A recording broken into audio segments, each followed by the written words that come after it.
And we seem to be live. Hello, everyone. Hallelujah. The Wirewrap stuff. So that's one way to put it, at least. Give me a minute to find some, well, copyright-free music.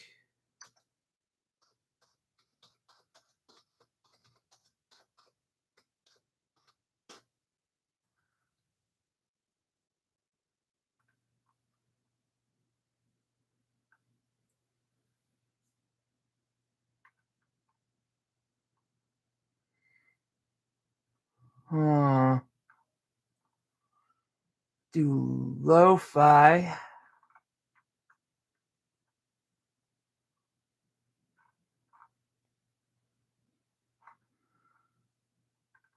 I'm gonna give that a try. I think we'll go with lo-fi. Try making it somewhat just a wee bit chill. Hey, Sabella, how are you? Sorry, I had to fix my camera because the thing that holds my camera onto this boom just fell off. And yeah. First I tried gluing it, but go figure that didn't work. So of course, wire wrap. Just wire wrap together. I feel a bit better now. That nap was really needed. I was like falling asleep while trying to respond to you guys earlier. Oh, want to see something kind of cool? This is an Ethiopian fire opal.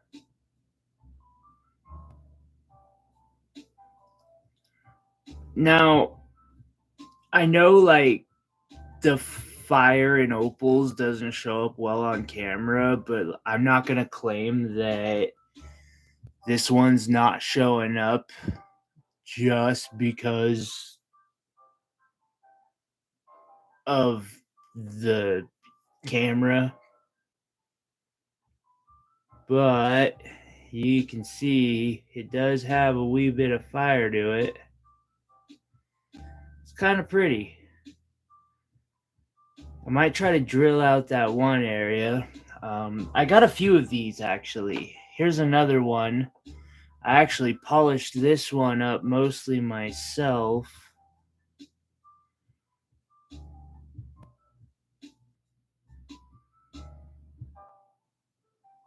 I know it's so cracked.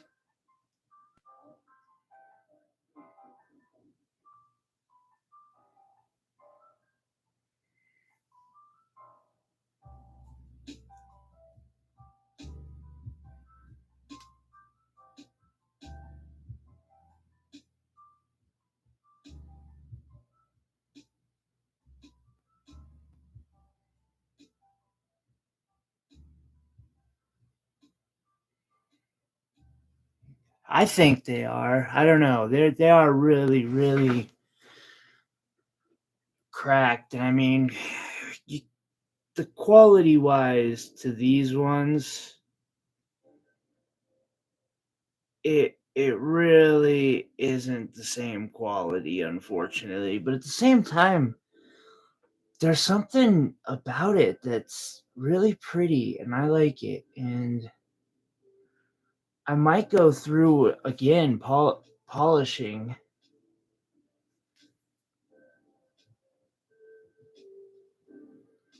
See if I can't get it any better of polish. I've got a couple more pieces. Haven't quite touched them yet. Yeah, they are way all just shattered pieces. I'm really quite disappointed. Like, because I bought them in a bag and they just didn't look like that.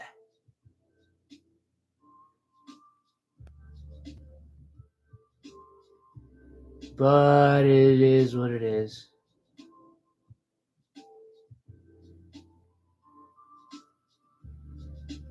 Thank you. Hello, Iris.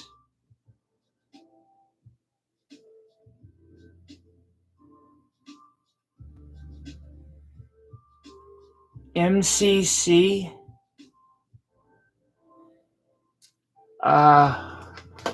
You're okay. We're only like a few minutes in, Iris, so no biggie. You're also like not like required to be here. All right, so thanks for coming by. Thanks for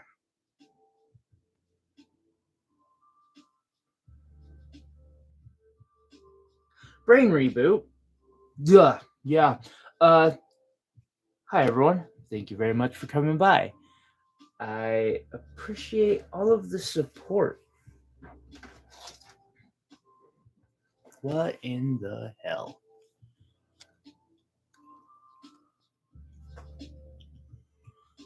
Huh.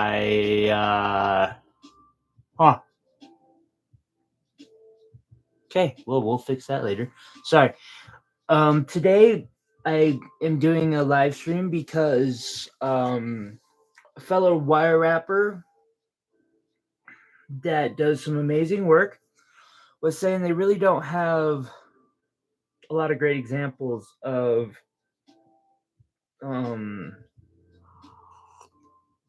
how to set stones, and it's something that like I think it's important in the type of work I do. And so I definitely want to give that ability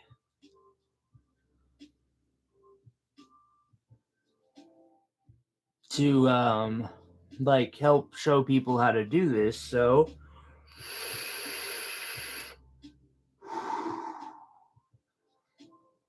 we're gonna set some gemstones.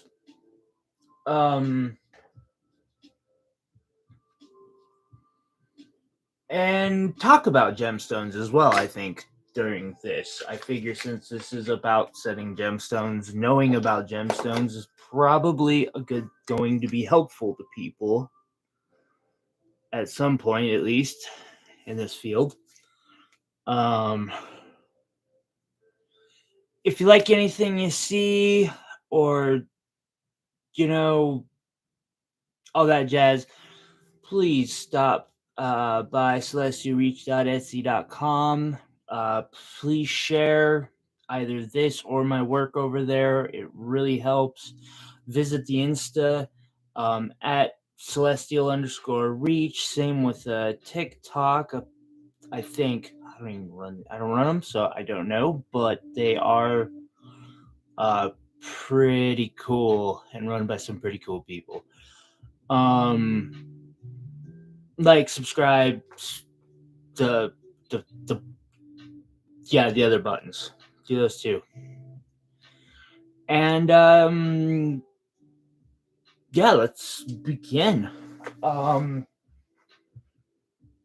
first, you need a reason to set gemstones. Like, you're gonna be setting them in something. Oh, that's fine, Sabella. You're lurk away.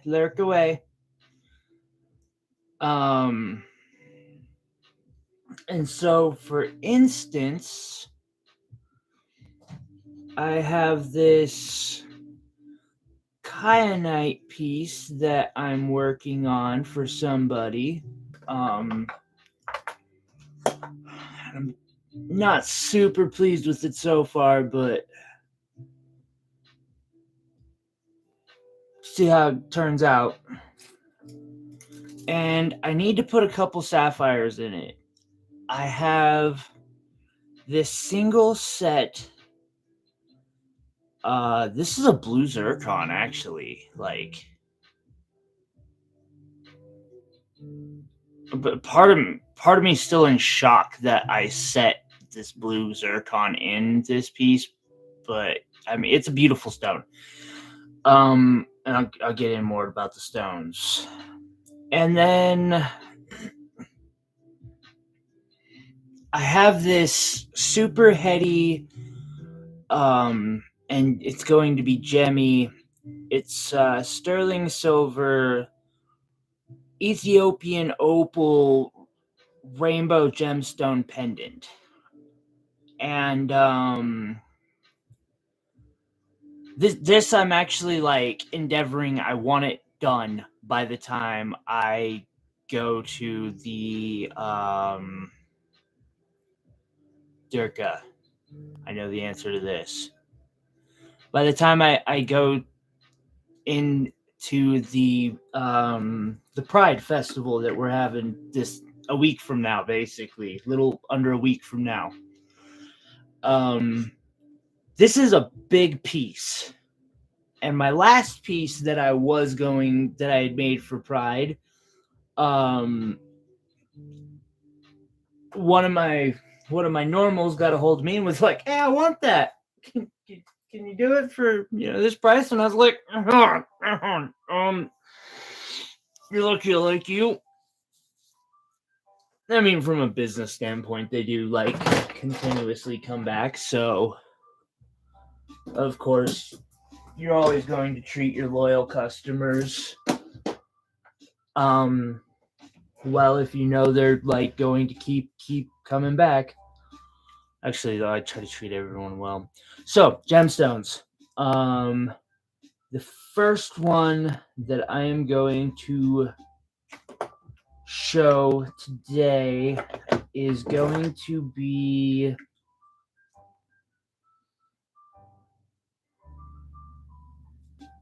a bow tie setting. And it's going to be for this, and that's because this is a rather large pendant, and the bow tie will use larger gemstones, and that'll make it easier to demonstrate. I want to give you an example. So I'm grabbing a piece that's very important to me, and actually, I put it out on display this weekend, and I can't say that I'm surprised about how people were like, "Oh my god, that's like the best thing you have," and it was one of the first ones that I did. It was the first super high-end gemmy heady pendant that I did.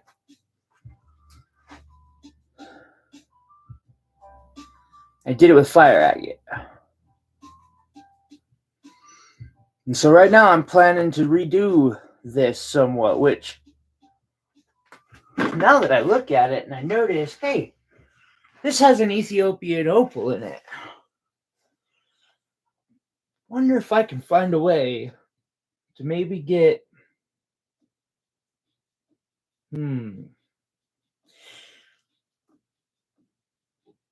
that might be a subject for another time. Anyway, so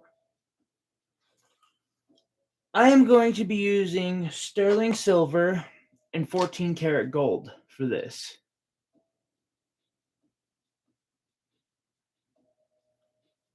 I don't know, Iris.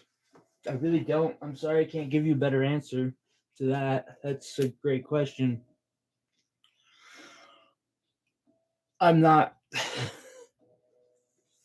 I barely have knowing what gemstones go well together. And this is a good one to talk about that with. So let me get as one of my favorites called it. This here is my little Zen Garden. And I do planning in this, which I had planned out a much smaller version of this piece. Although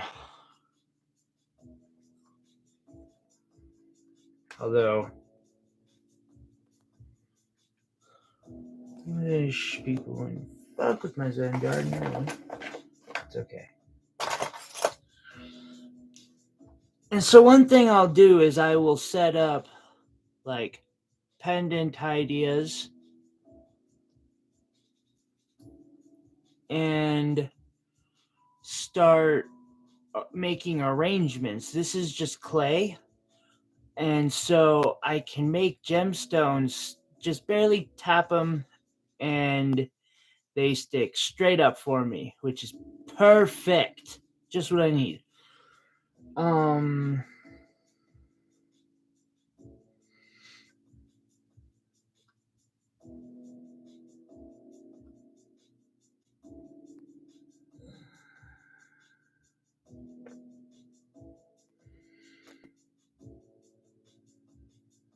All right, some things have changed. That's cool. It's okay. Things do change. So,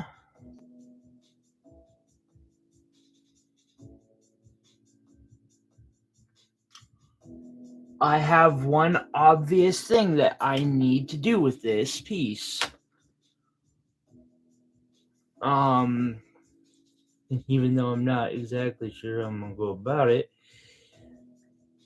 figure it out. I feel like I need another bar here. Or I need one to go across up here.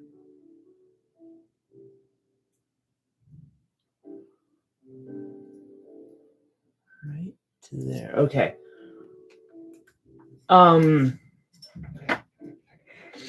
Now, one thing I would like to teach is good support for your stones.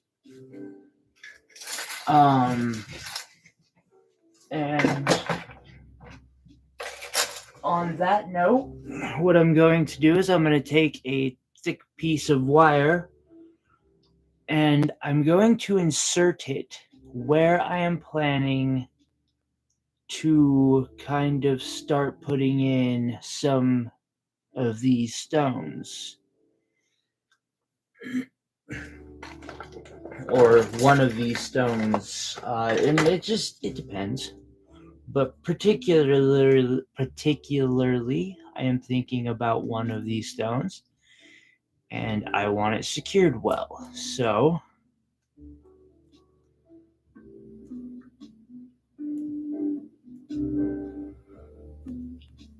oh, hey Lisa, how are you? Sorry. I'm doing good. I'm hanging in there. We got the Pride Festival next weekend. I'm working on already trying to get paid for the event after that. And we're just doing a random, like, what's up? Here's some wire wrapping stuff.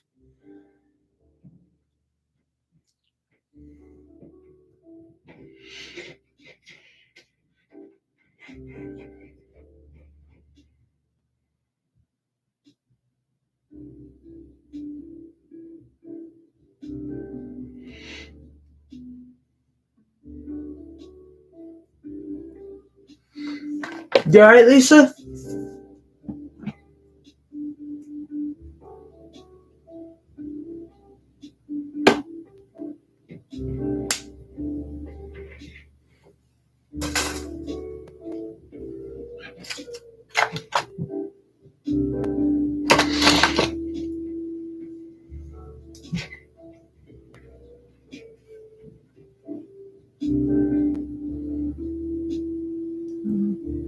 Okay, and so now that I have this kind of in place, I'm gonna simply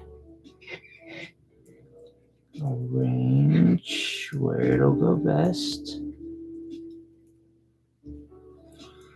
and what'll look good on the back, because that's important.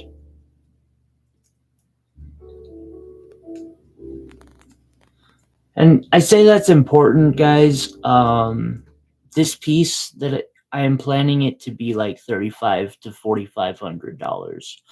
So the back better damn well look great. Because I know if I'm spending a chunk like that, where that's a mortgage payment, easily a mortgage payment, if not a couple. You bet that I'm gonna be looking at every side of that piece.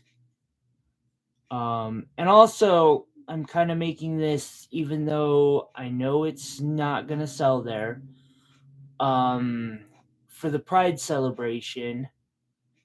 I don't think it's actually gonna sell there, but I just want to have it on hand just for that, like, yeah.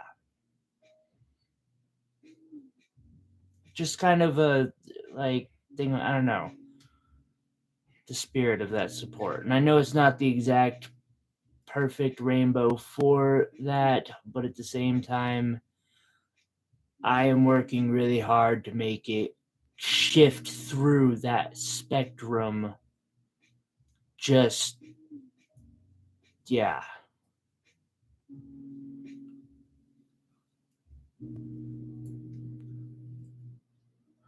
I have to stay true to myself. I figure anyone there is going to understand.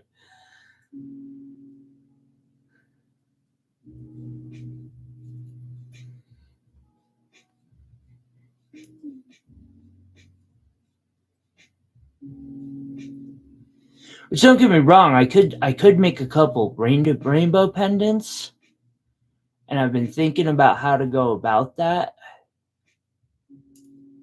I know one way. Are you okay, Lisa? Or is everything all right?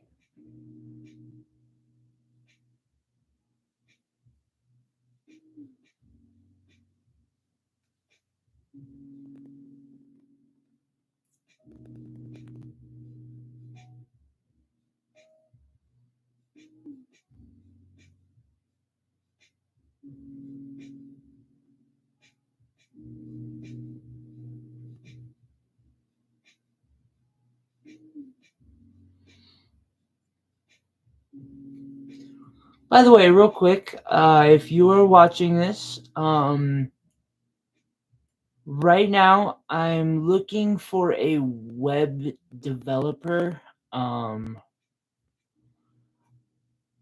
I need some things done on my website, and I'm not sure exactly how to accomplish them.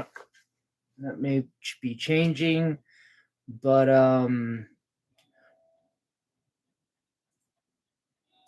please send me a message if you have the time. On celestialreach.etsy.com. If you might have a little bit of time, I might be willing. Actually, there's no might about it. I'd be willing to work out a deal to get things yeah, like I know stuff isn't free, and while I don't have money, I do have merchandise. I got a lot of merchandise, really, really pretty shiny merchandise. Moving sucks, Lisa. I'm so sorry.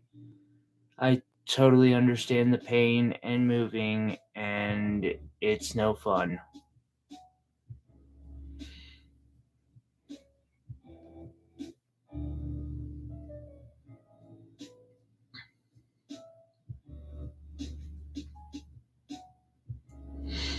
Wait. Hey, Lisa, has your pendant made it, right? I want to say I remember you confirming this, but I want to verify that.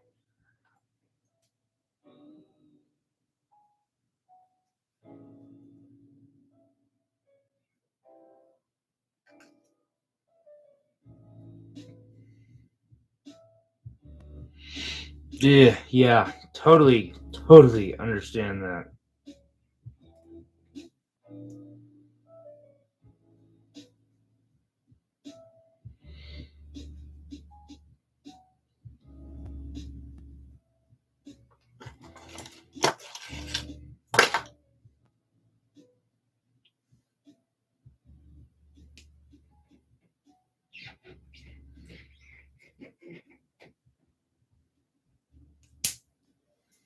Where is my?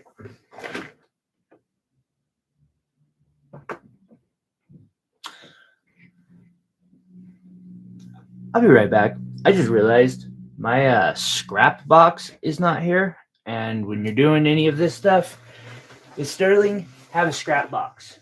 Actually, if you're doing this with copper, have a scrap box.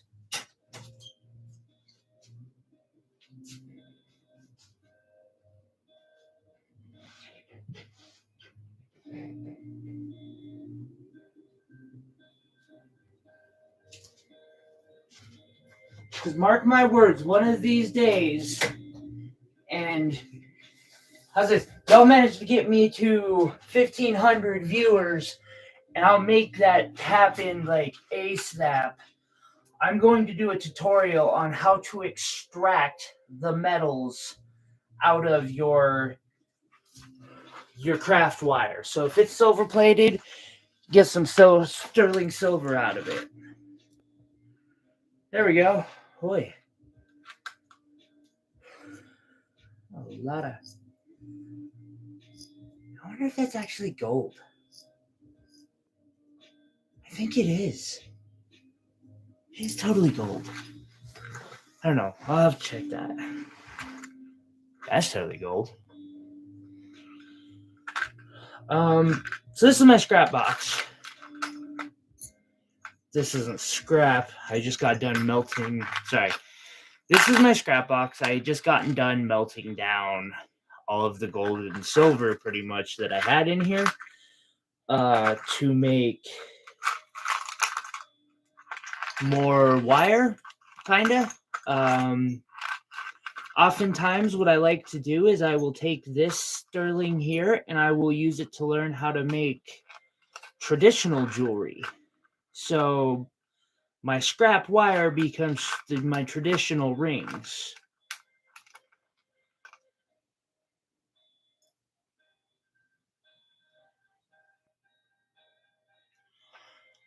Okay, Lisa. Thank you for letting me know that. If it's not here Tuesday, if it is not in Tuesday, I would like I message me, please. If I'm not doing a live, like if that doesn't show up, please message me, because if it's not there, I need to know and I need to go harass the mail people. I also need to find my receipt for the shipping. So I just want to say, like, if that isn't there, get a hold of me, please. Thank you very much.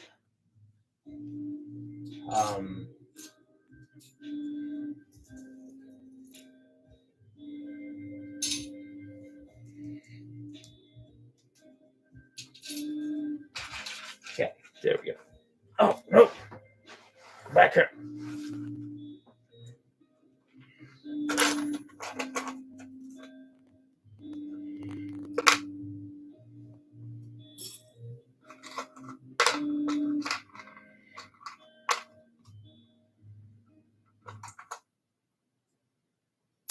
Okay.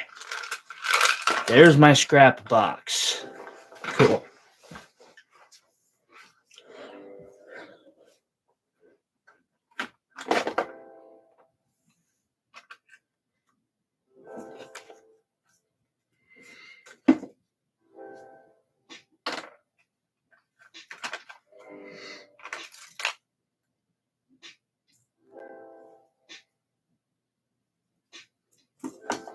So I need to do a setting of stones coming down each side of this piece down here.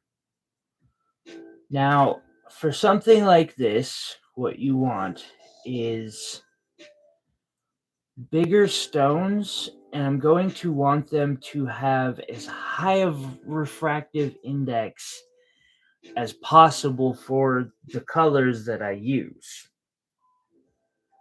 Now, I started down low with fire colors. And to a point, I'm going to stick with that. I'm going to use that for creating this.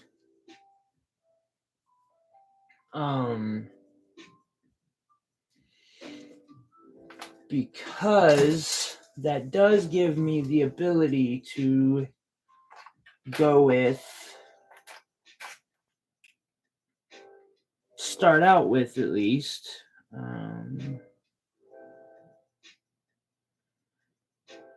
high refractive stones. What is refraction? I'm sure is probably popping up in someone's, at least, like, their thoughts. If not, like just flat out popping up in the chat box. Not yet? Okay.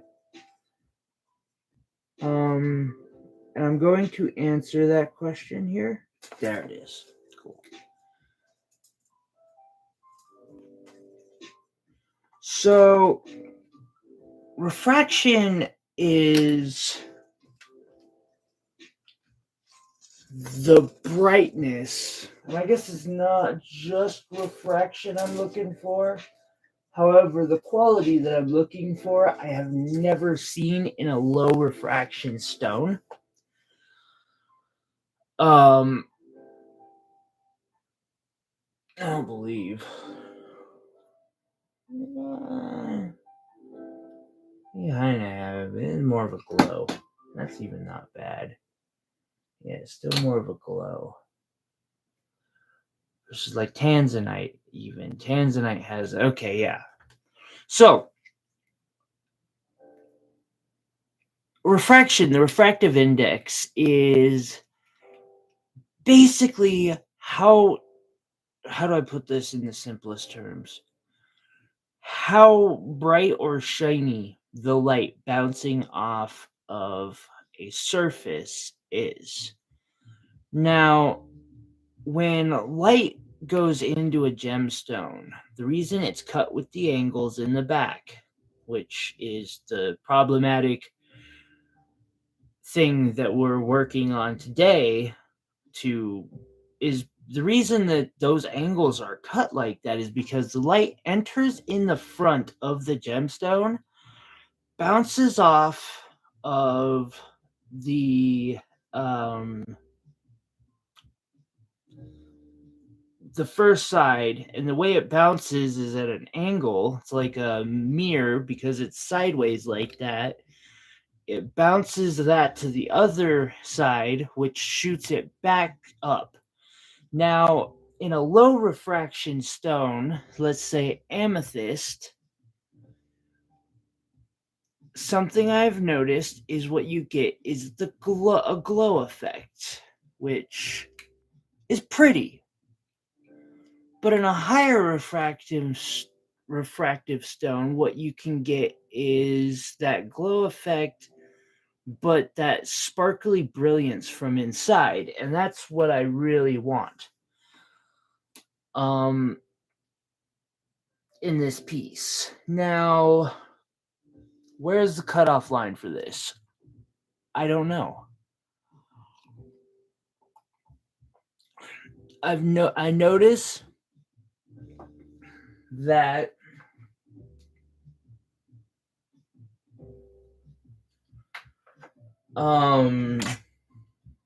sapphires definitely have that effect. Tanzanite even has that effect. Some peridot will have that effect, and it's kind of cool because peridot has this range that seems to reach in and out. So some stones of peridot will have the glow. Please don't go everywhere. Ooh, have to work on that. While other peridot, ooh, isn't that, have that brilliant sparkle factor. And like I noticed this one with that, or these princess cuts definitely have a glow to them versus some of these round brilliants. They got that sparkle factor. That box might make another appearance here.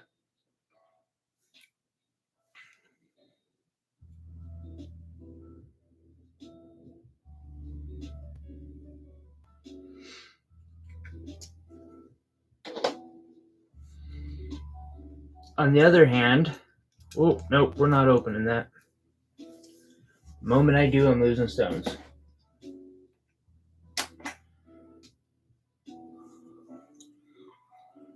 cloudy stones. Now, the brilliance that I'm wanting, right? The brilliance that I'm wanting is something that requires stones that have high refractive index and also aren't cloudy. Like these rubies that I have that are natural, I really, really want to use, but they're all freaking cloudy, so I can't.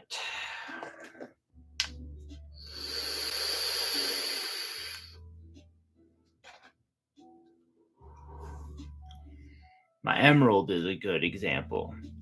Now, diamonds, there's also something else called dispersion, oh wow. I can't even begin to explain that one in layman terms. There's birefringence, which breaks apart the light, and then dispersion, which causes these like rainbow color effects, and cannot be. That has got to be.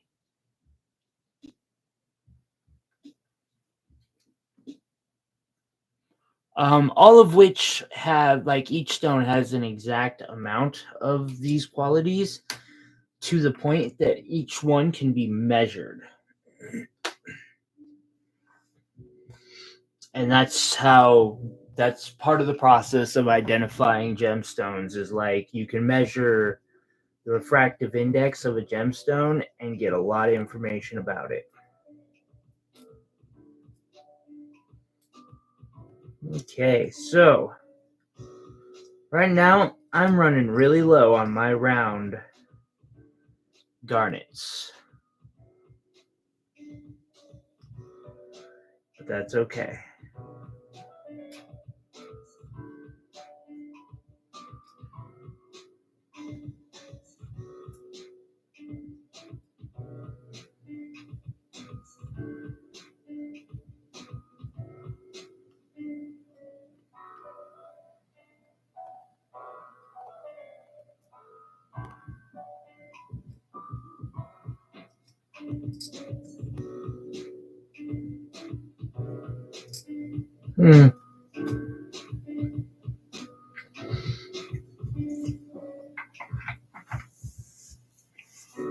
Okay, Lisa. Hi, Pro. Wait, that ain't fucking Pro. That's... Oh, excuse my language. Hi, Cleo. Cleo, how are you? Thank you so much, Cleo. Good to see you. So, Bella, you confused me.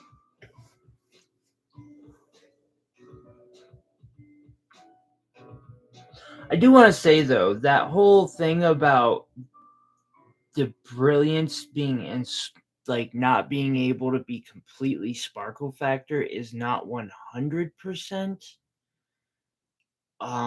But it's kind of close. This is a perfectly cut citrine, in my opinion. A lot of people disagree because it's got a stepped cut on the back. I think it's got a step cut. Doesn't no, it's kind of got a step cut. Ooh, that's a really interesting step cut. I've never seen that before. Huh. Neat. It's a mixed step cut thing in the back. Cool.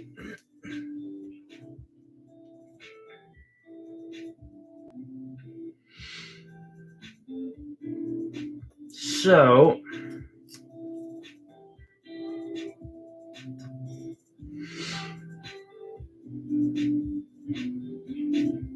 I'm going to take all these garnets and I'm going to set them over to the side. Now, that really big one I'm probably not going to use, or if I do, it's going to be in the middle. But I am going to be making my choice based heavily on how the stone's dispersion is, and partially on size. It's Good to see you.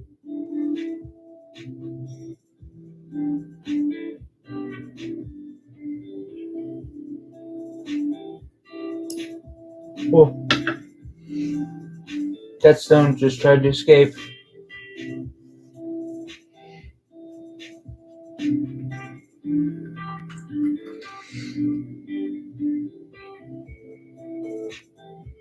So I'm looking at some recently acquired rounds.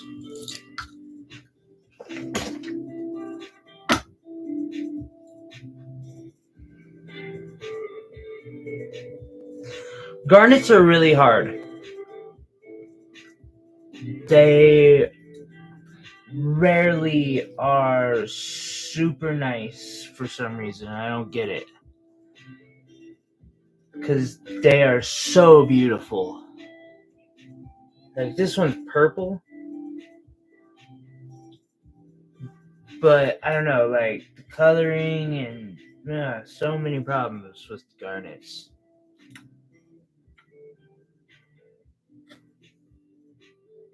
That's a nice one. What color wise? You don't get along very well with those, do you? So hard.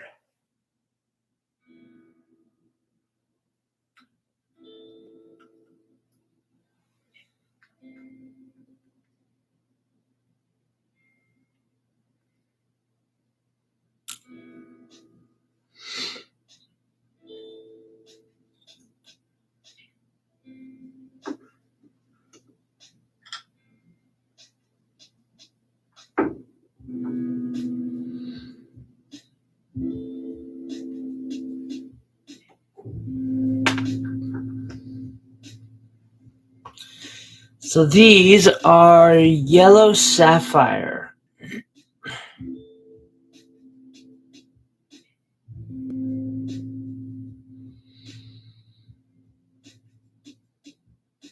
I basically need a pair of them.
It's difficult. I can't really use those.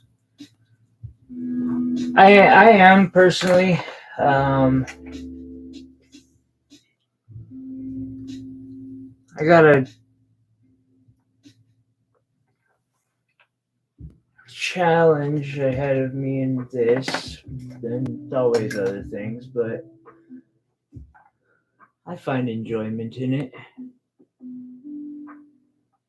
Ooh, I could use these Zircon. They're not yellow. Okay, so I don't have yellow sapphires up to the job, apparently, which really saddens me. I have recently put in an order for some, but unfortunately they are not especially easy to get, and are cheap to get, so I have to basically ask a friend.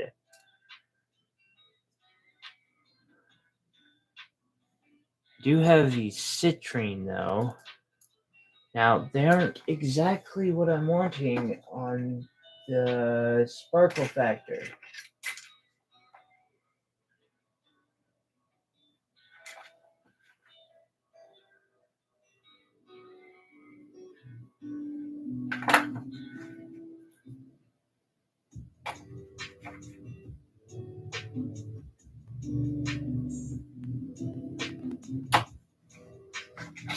I am not getting what I want.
There we go.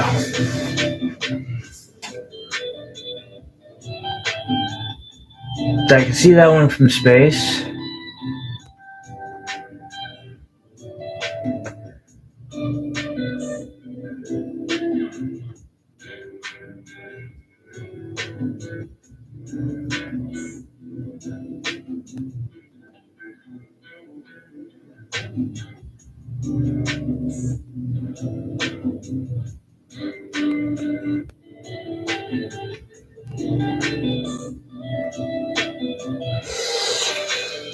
Ouch.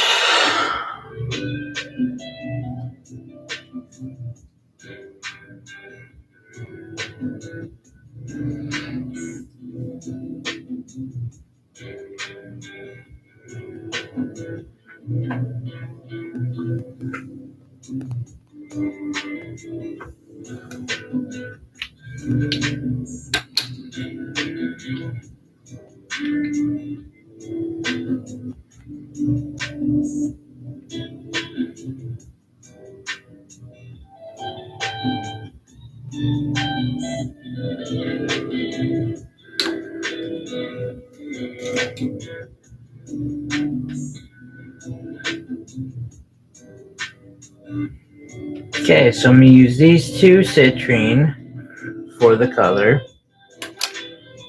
Because I'm not willing to compromise on that color. Then I'm going to pull out these two Mandarin Garnets. Now, they are a wee bit smaller than the Citrine. But that's okay.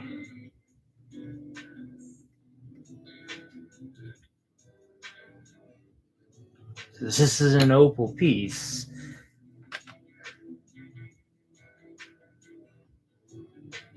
Ooh. Actually, another reason it's okay. Perhaps I don't use those two.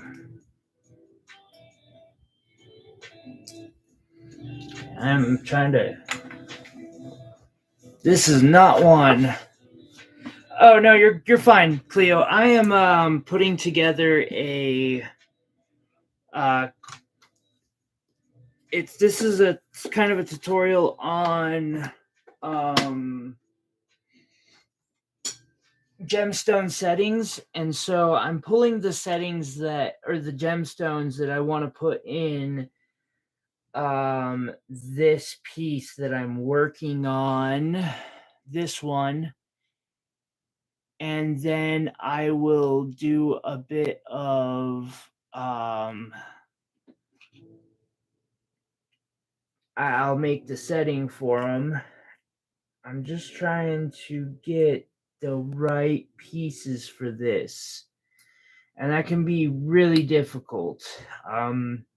If it wasn't this piece, I wouldn't be so picky, but this one is, it's expensive. Those will work.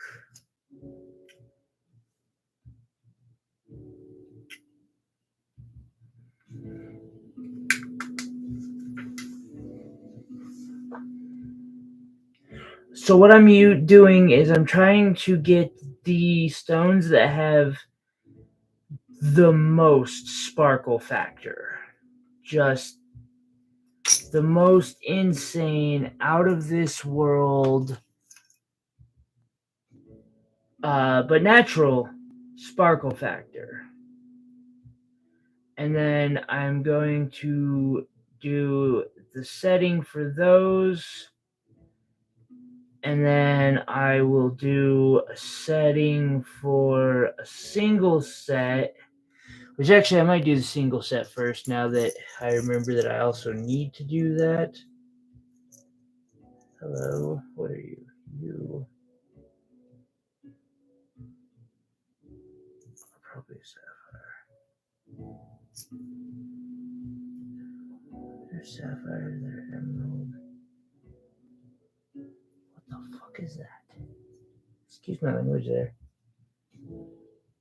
I'm getting glistens off of a stone that shouldn't be giving me those glistens.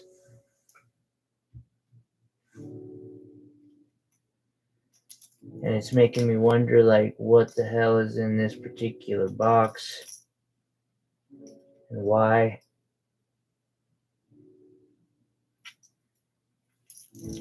Huh, we'll test that.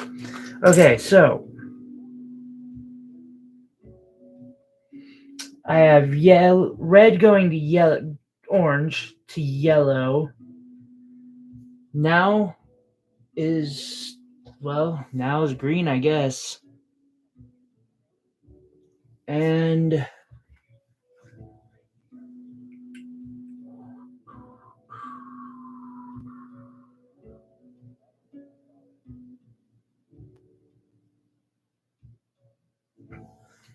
green is kind of difficult to pull off because there's so few greens that are really high quality. And so again, I'm going to go to my higher end. Actually, Lisa, you didn't miss anything. I'm still just grabbing stones for this stupid setting because I wasn't prepared. You missed nothing. I've been like just totally immersed in like what is going to be the best stone for this part and this part and that part and this part.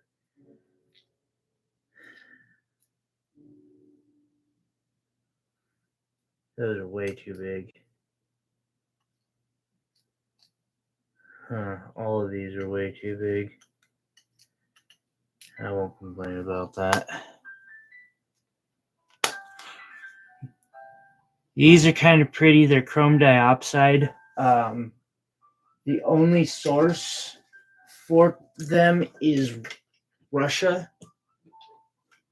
And so right now, acquiring them is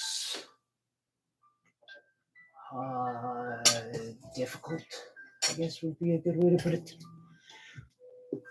So is there anything green in here? Not putting in alexandrites.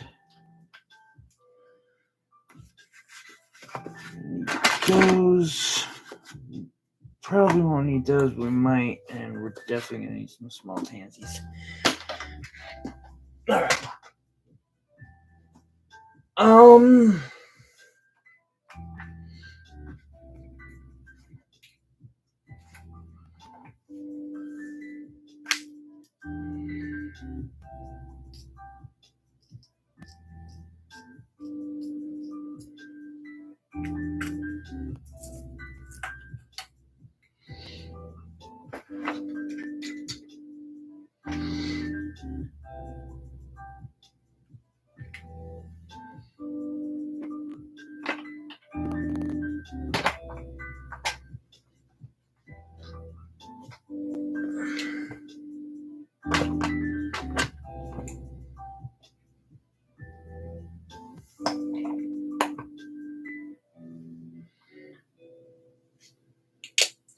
I think I might use some tourmaline for this.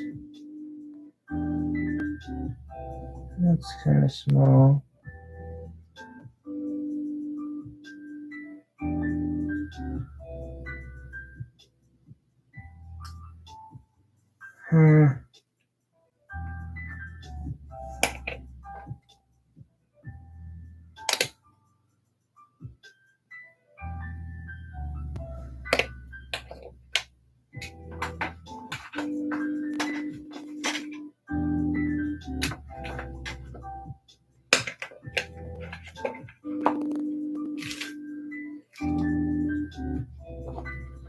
Unless I can see a pair of green sapphires that are round, and I can't.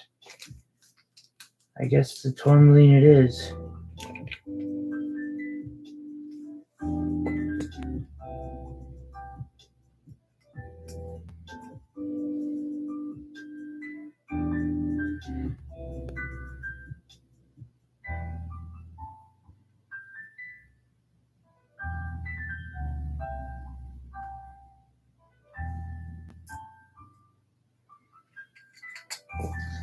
Green, blue, tanzanite. Hello, don't worry. I'm going to start with the a bow tie setting, and a rather massive one, actually.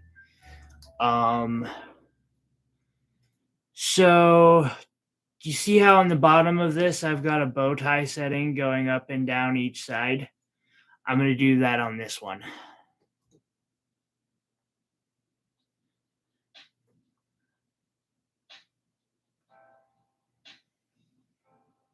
I should probably space these out more appropriately, or realistically, I should say.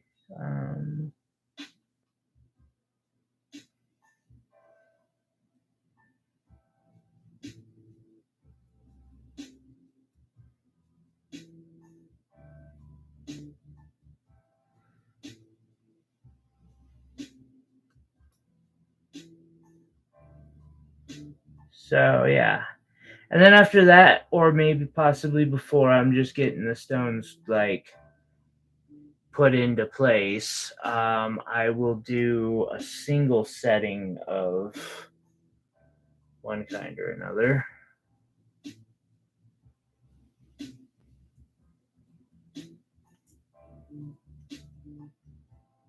Two, three. How am I so low on those already? Oh no. Excuse me, I am not able to let that one go flying off.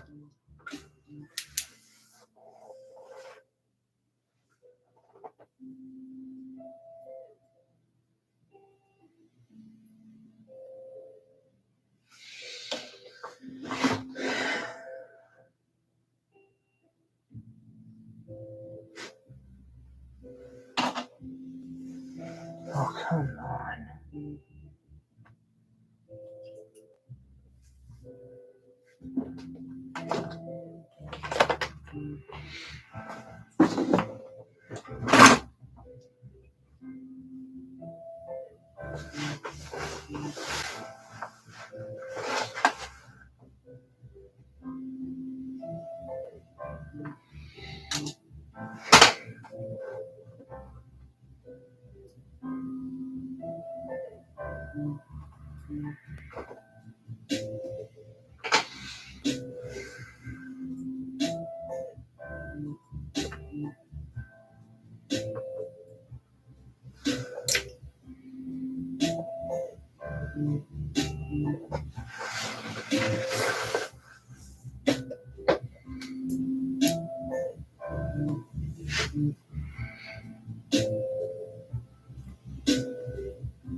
Tanzanite.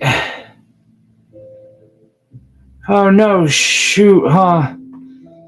Yeah, and like normally it doesn't bug me. Like when a stone gets dropped, I'm normally like Hakuna Matata and I move on. and I just keep doing whatever it was I was doing. But the one that had just dropped was Tanzanite.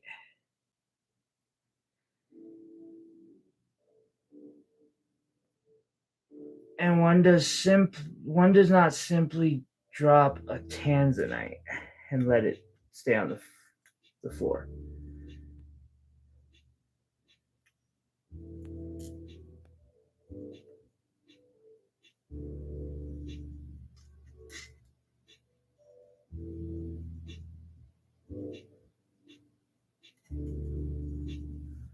Okay, that one a little small.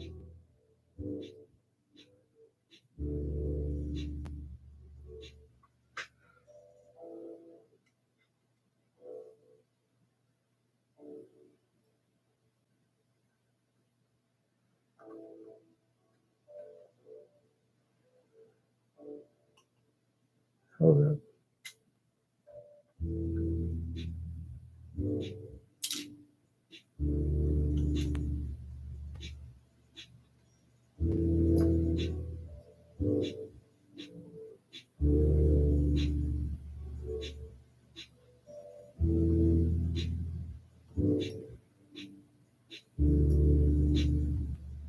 Red, green, blue. What's after blue, guys? Purple? Purple. Purple it is.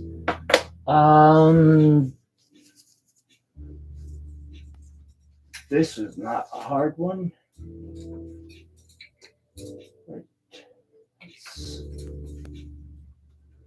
Yeah, definitely. And so purple.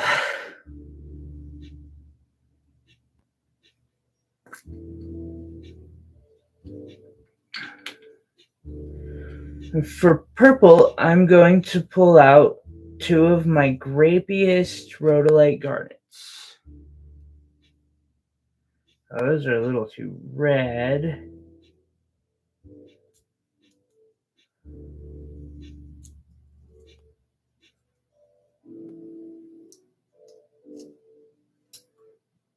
Motherfucker. I'll find it. It can't hide forever.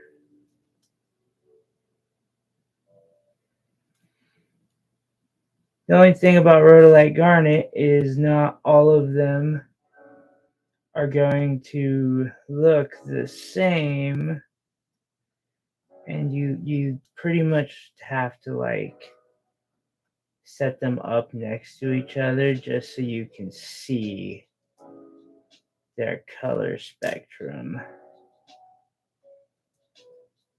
And we might end up with these being capped off by a couple large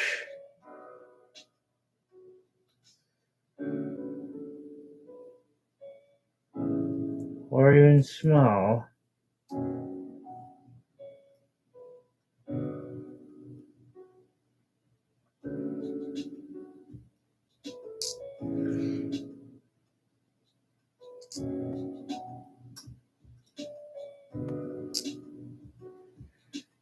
So I do gotta figure out what that one I dropped was.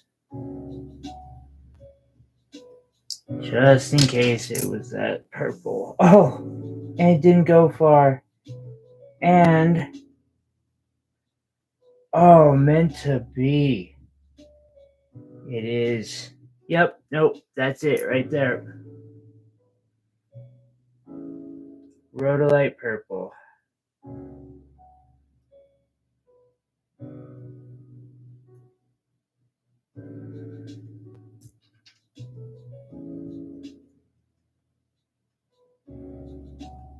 Yeah, anthill garnets are fascinating. Are those the ones from Africa? Wiki?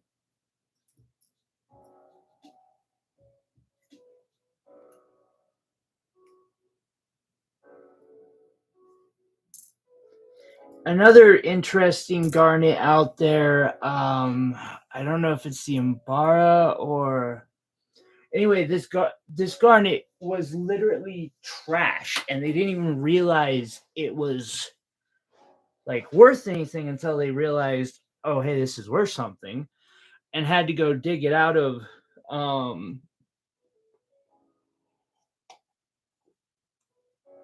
I bet they are. Some of them get huge too. I have seen, like,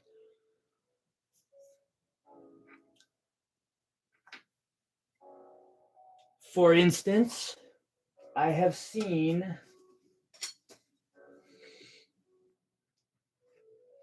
pieces like these, or anthill garnet pieces like these,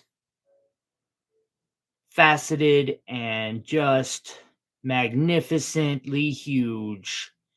And you're like, how do those ants move those? Because you lose 50% of your carat weight in the cutting process.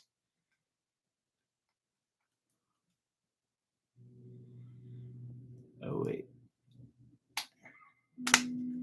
But for instance, like, look at that long one. How did those ants move those things? I know. I don't know that these are specifically anthill garnet, although I suspect, because it came from one of those companies that was all big on it. The other one is rhodolite. Beautiful piece of rhodolite too.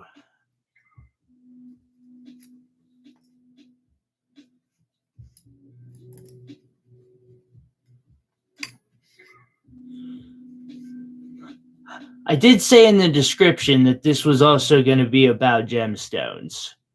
So, no surprise shocker there. Let's see if I can't get this camera to focus a bit on this. Please.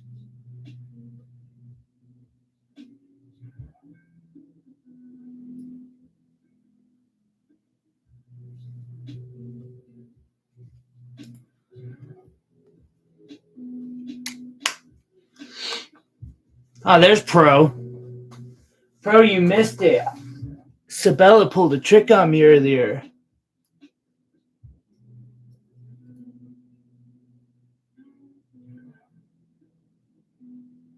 That's a cool idea, Wiki. I've got a little box of sapphires around. They're Montana natural sapphires, like these ones. Now these ones were tumbled a little bit, but yeah, I've got a bunch of these natural sapphires laying around.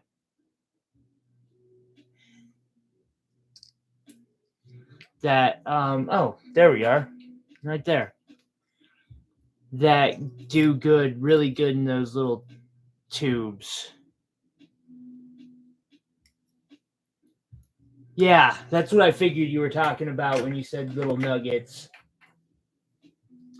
So, I have this veritable rainbow down here. And if everything goes right on one side of it, it's going to come out with these pink stones.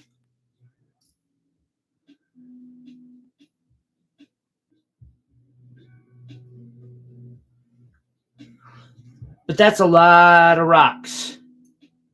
A lot of rocks. I am not sure that I have done a bow tie setting that big, and I'm not sure that I want to. But hey, what the hell? This is how you grow and learn. So,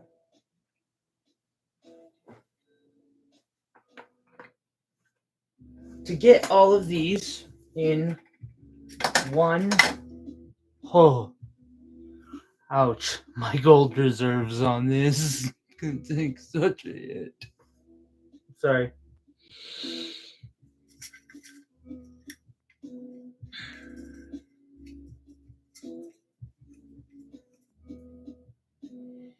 What's on the bottom of the... just white clay.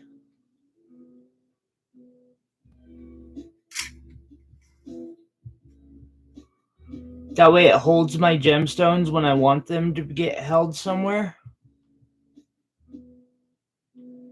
And it allows me to make these designs into the clay.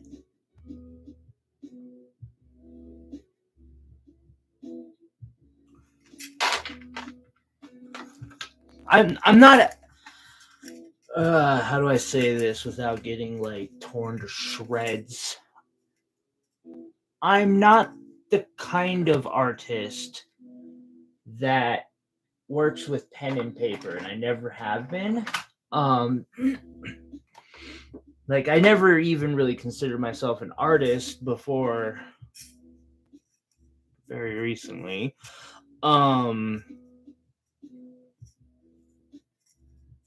And I'm still learning, but just drawing and sketching doesn't work for me, so I don't waste my time trying it too much.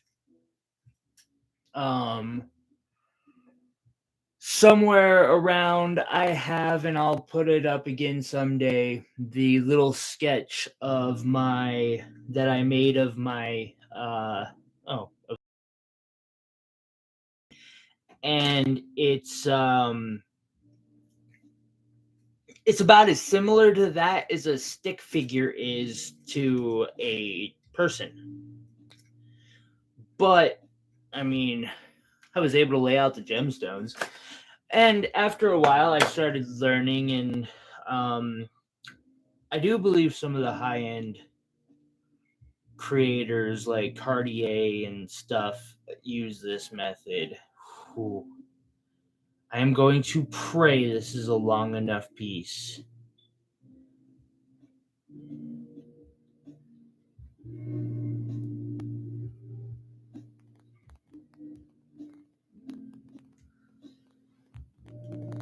Just pray. So I'm using 24 gauge square wire for this one. And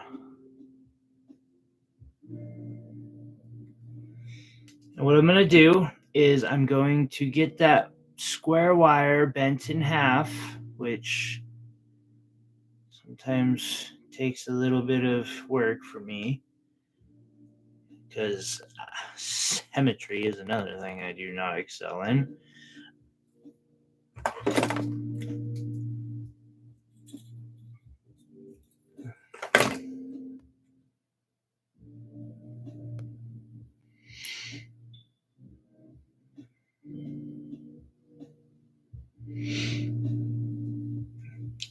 See, I've had a customer ask for it, and I told them I could do the stick figure. It would cost them extra because of the amount of time I have to put into it, and it just absolutely wasn't worth their money. And then showed them what I'm talking about of the sketch of this one, and they were like, I see what you mean. Good point. And I was like, yeah, it's just not where my talents lay. Wiki, earlier you were saying you needed a harder wire, half hard wire. And I just want you to know that one way you can get your wire harder is by gripping with your nylons, turning to like a 90-degree angle, and then pulling out a couple times. Now, with that said, when you're making these, especially smaller ones, they're going to be plenty hard by the time you're done. I come home and I just take this off and throw it onto my desk, and so far one gemstone popped out one time, a long time ago. I can tell that I have another garnet that's contemplating it. Kind of. I don't think it is now, though.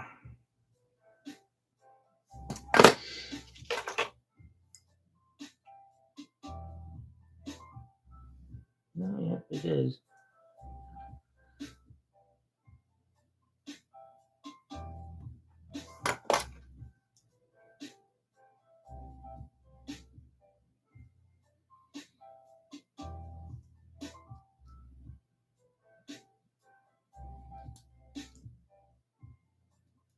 Isn't now. That's also the nice thing about these is they're able to be fixed. X, how you doing today?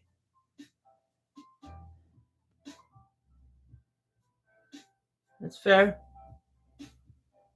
Okay, so now I need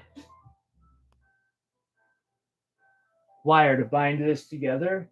And what I'm going to use is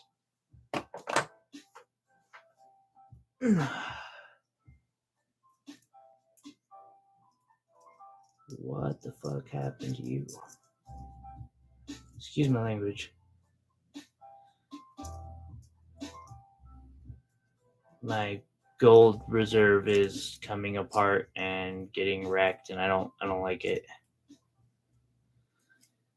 There we go. Okay, sorry. So I'm gonna pull out one of my pieces of 14 gauge, 30 gauge wire. I don't got a lot of this, and so I use it really sparingly. It's cheaper to make your own wire, such as like this piece here.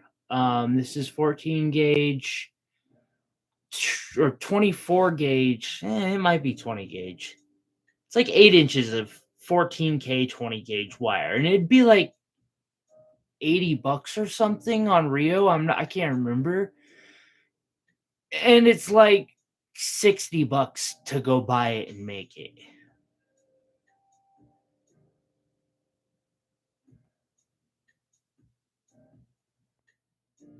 And so, but you can't get, I have yet to figure out how to make wire that's thinner than like 22, 24 gauge. And that's not working for what I'm doing here.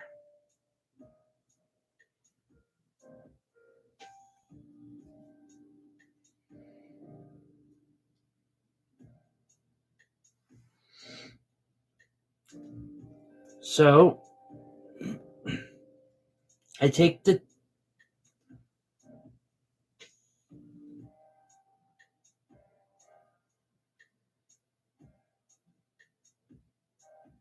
Wait, what? What about pulling? Oh, wire pulling. I have yet to do it. I have um I have a wire roller, but that roller doesn't really appreciate any, like it just won't go under a certain amount. At least I haven't figured out how to get it under a certain amount yet.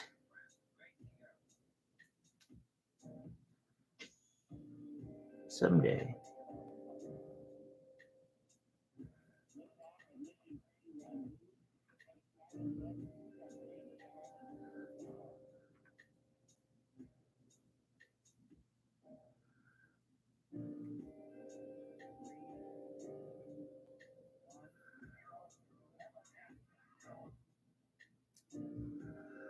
Now I'm trying to leave a little bit of wire here for my edges. Sorry, I'm trying here, Wiki. Here, I'm gonna bring it in like here, because this is where I'm gonna be. And I know it. Because when you're making settings like this, you gotta be like right up in your face.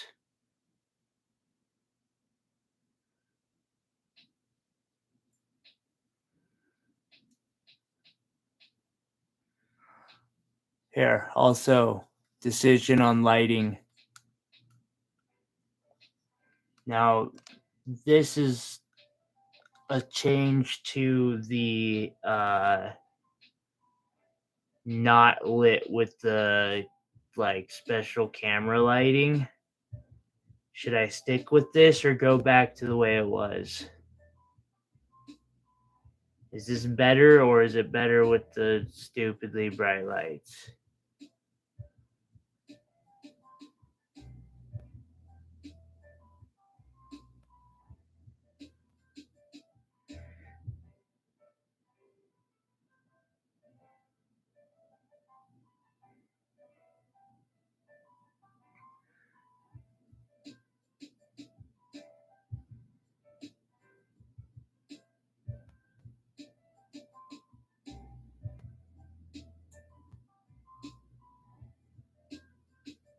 I will.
So we do this where we bend it back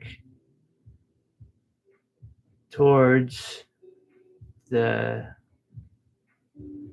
like, I guess you could call it the origin or whatever.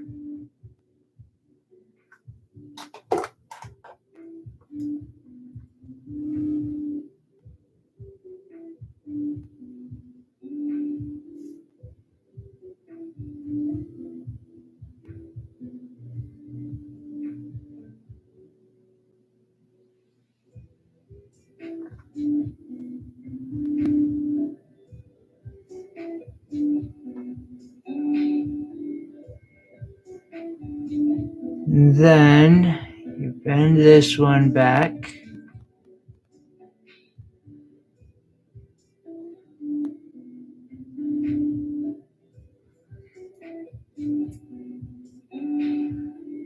And we're starting with one of these rhodolites. I'm going to check it to the rhodolite. It's about the perfect size. So what I'm going to do is I'm going to even these out so they're kind of at the same place up top.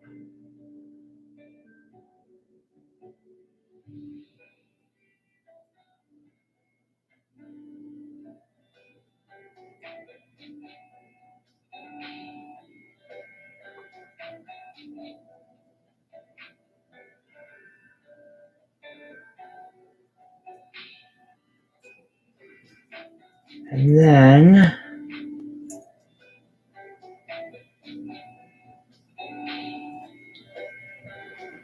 you basically make a little bowl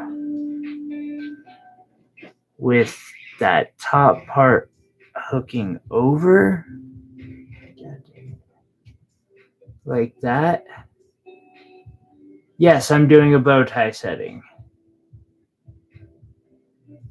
And yes, my camera does hate you.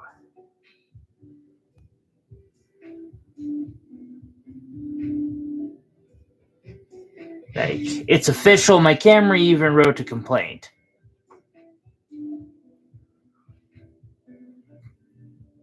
Hey, don't tell the camera. It's gonna get replaced later this season when we can afford better help, so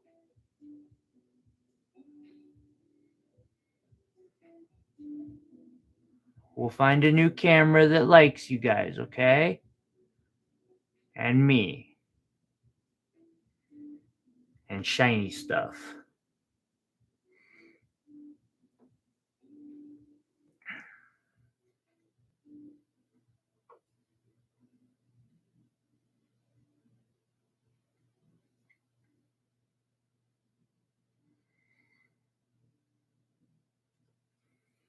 So now we grab the garnet and I just do a quick wipe it on my shirt to make sure that any clay that is on it is gone. Because I don't want anything like that messing with the sparkle factor.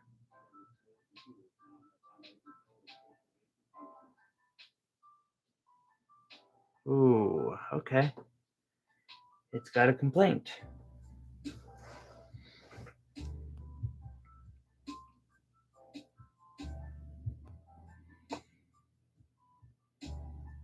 So this gemstone is being a wee bit of a diva right now. That's okay.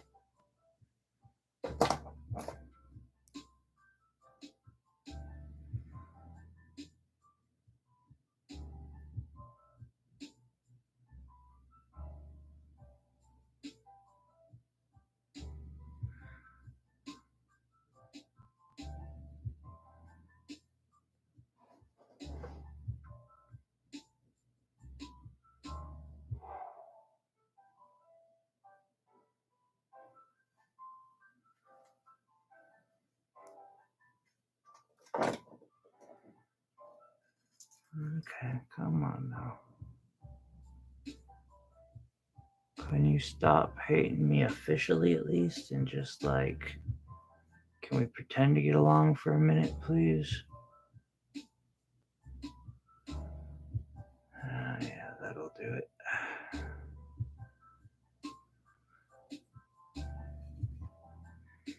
And then I basically fit the make the setting to each gemstone by wrapping a little cup around said gemstone, and then I just fold it flat over. Now there are other ways to do this. I have just found this to be the most effective. Personally, it's a little slower than just nailing out one side of the wire exactly and the other side and hoping every gemstone fits in exactly, but gemstones aren't always cut by machines. Actually, gemstones are very rarely CAD cut.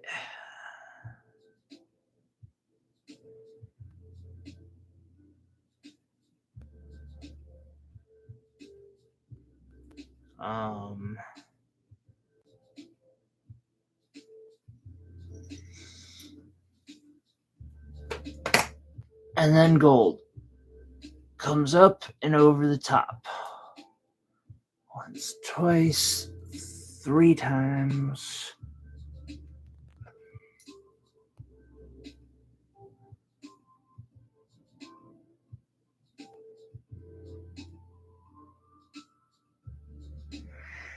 And then afterwards, I go and I kind of like just slightly adjust the setting so that it's going to work more with this particular stone.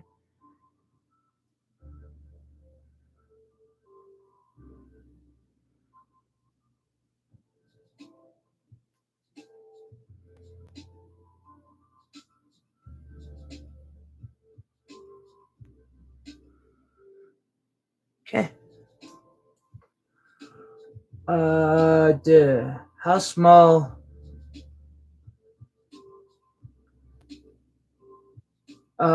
X. I mean, I can't say that I do it on the regular. But I do. Yeah, no, you can totally. And now that's in a bow tie. You can totally do it in 2 mil. I wouldn't say that I would do it. I do it on the regular, but I can. The smallest I've done was around 1.7, 1.8, something like that. Tweezers, wiki, tweezers. Wait, you have a flat lap? Oh my god, I want lapidary equipment so bad. I want to cut my own gemstones. I want an ultra tech so bad. Someday.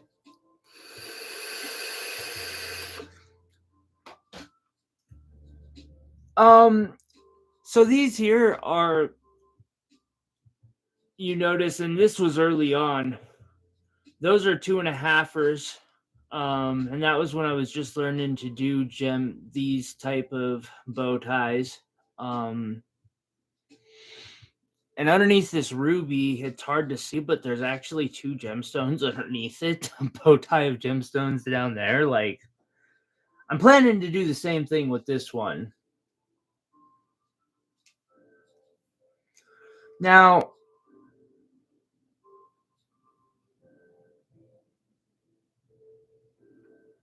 hey Wiki, that flat lap, you can cut actual gemstones, right? You just need that thing.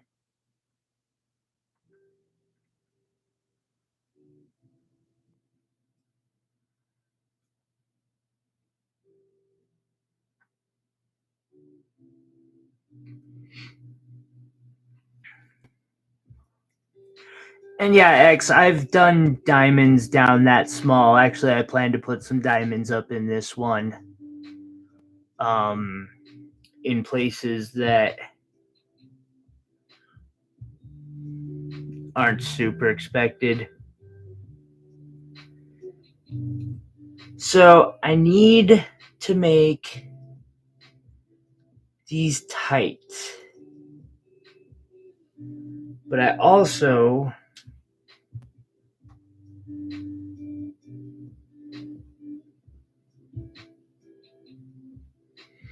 so we're gonna go down for this.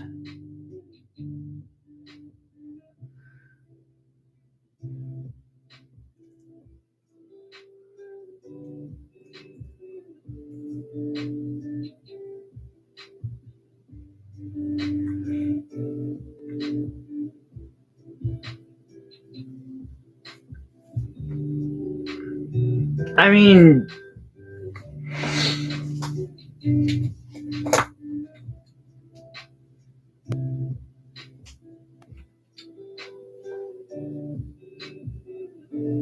these get used.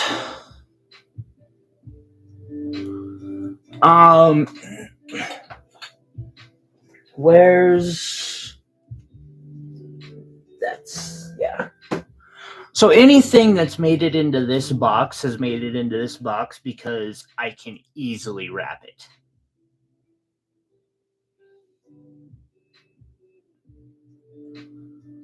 Oh no, X, what I sent you was cubic zirconia.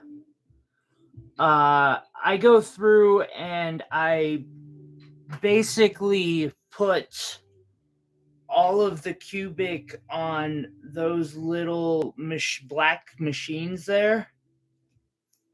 Here, let me light them up real quick for you. There we go. Which run light through and okay, Wiki. I get readings, and that's how I figure out the diamonds in those, and then I pull all the diamonds out. Which is why I'm confident, like saying what I'm sending you is cubic zirconia and white sapphire for the most part. Now, don't get me wrong. Once in a while, a diamond will get past me. There might be a legitimate real diamond up in there, but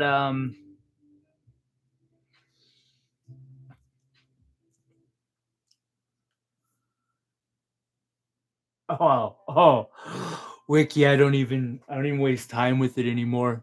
Like, I've had people several times, they like see my floor and they get down on my floor and they just start picking up gemstones because I drop them so much, and I'm just like, I'll be like, don't even what, just stop. It's not worth it. There's only one diamond down there,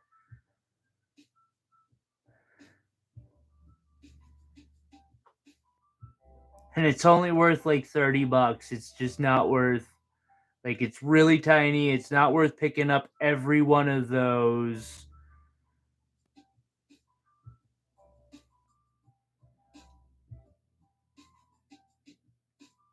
And if you are going to do it, please don't hand me them. Just put them in a container. If you're, yeah, if your OCD kicks in and you have to get those stones off my floor, I get it. But just like, I don't have the time to grab every one of them because you're gonna pick up an average of one every 3 seconds.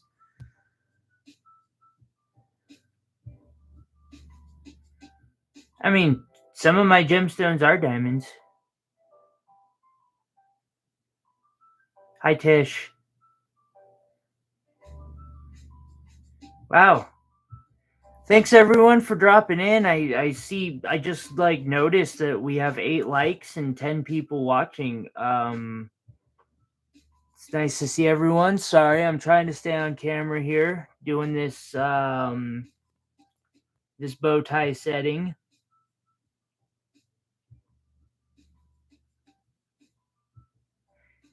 And this is again, sorry I forgot to talk through the first part, but I'm at the other side and I just kind of fold the wire over the other lip, and in a way you're making almost like little tension settings.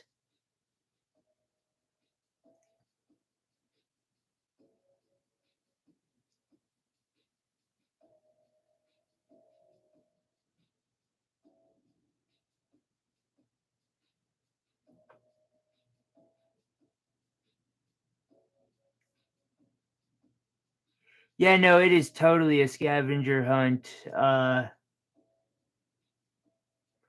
it's also a thing of like, rarely does something of intense value hit my floor that I don't pick up.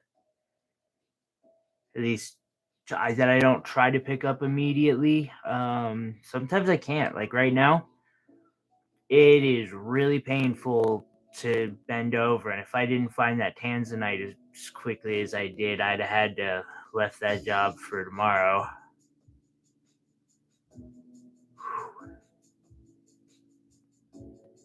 Yeah, you just bend them into these little U shapes.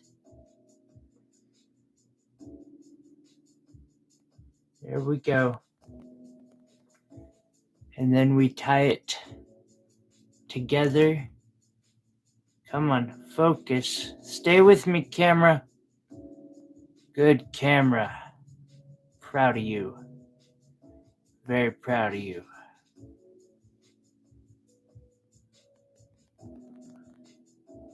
And then we do this. We bend it to the sides. I don't know how long I'm going to be able to keep this hold. I'm like holding my hands above my head to do this, but I'm trying here. I'm trying. I'm also viewing through YouTube at the moment.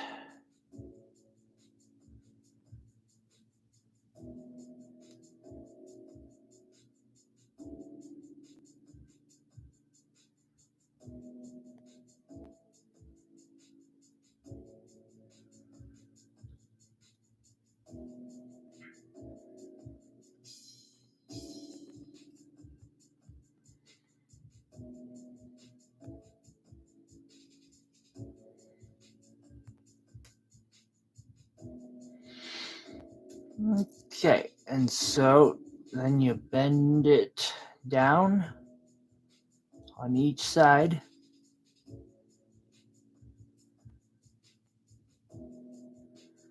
And you just make these little areas that the gemstone can sit in. You don't want it covering too much of the gemstone, though.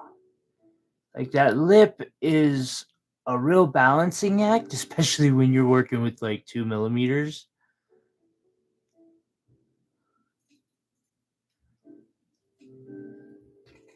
Hey X.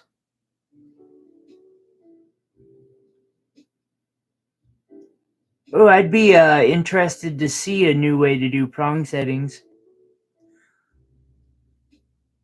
Good night, Will.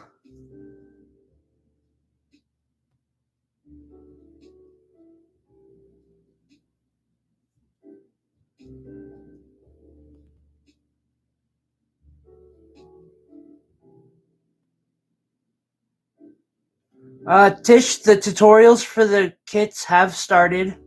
That first tutorial went out today. Um, and the kit. Well, I mean, if you message me on Etsy and say, "Hey, set that up," I will literally like as soon as I read your message, I'll move over to the thing and at least as soon as I get to Etsy to read the messages on that. Which reminds me, if you are interested in a kit for tutorial number 4, which was the cage wrapping part 2, head on over to celestialreach.etsy.com and we will get one of those set up. And we are also working on the subscriptions for that. Right now, you can totally buy just this one. I'll be right back. My fan needs to be on because it is warm. Oh.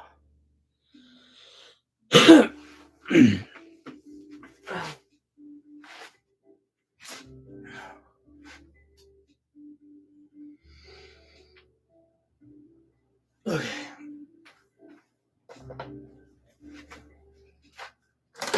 Ooh.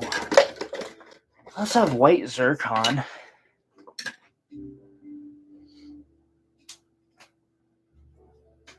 Kind of tempted to do some stuff with white zircon, guys. What are your thoughts? White zircon is a stone it's got a high refractive index and dispersion, and so it's got some visual similarities to diamond. But the cost is nowhere near.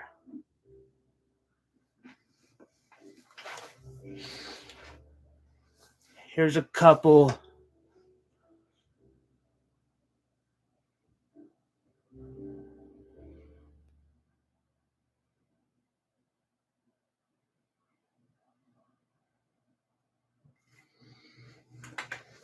Yeah, I was thinking of doing some stuff with white zircon, like simple things.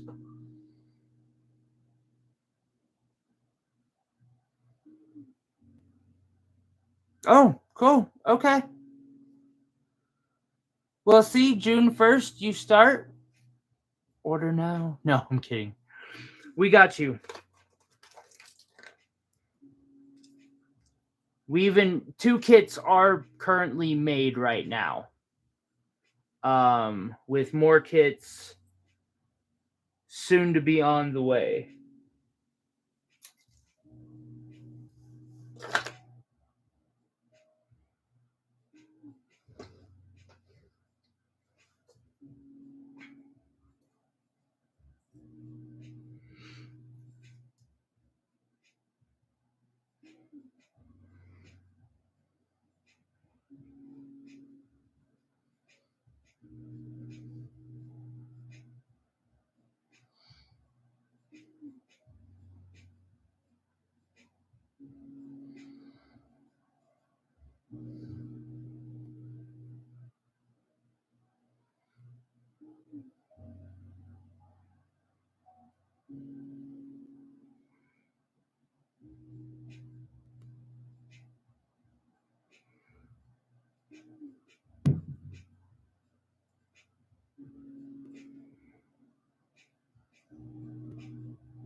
which I'm deciding if next is simple stone setting and elements, or if next is bezel sets.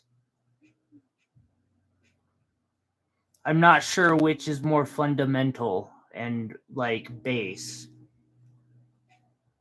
I learned bezel sets before I started learning elements, but also for those, like, framework is also super important. I didn't learn framework. Yeah, did not learn framework in time, that's for sure.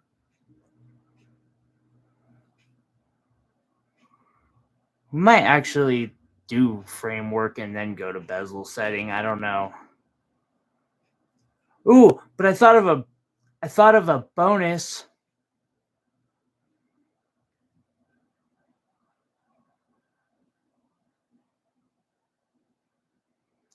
episode for the cage sets that I want to do. Because, you can make those pendants, right? But what about bracelets?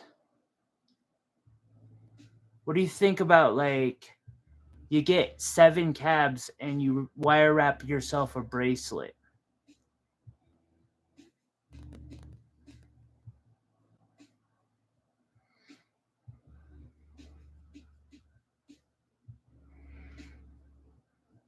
Hmm.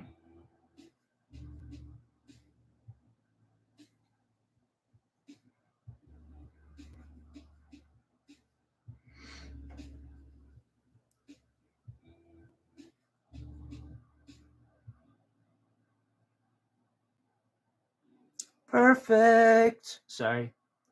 Okay, I need to angle over slightly. This is hard. Angling these bow ties can be a wee bit difficult.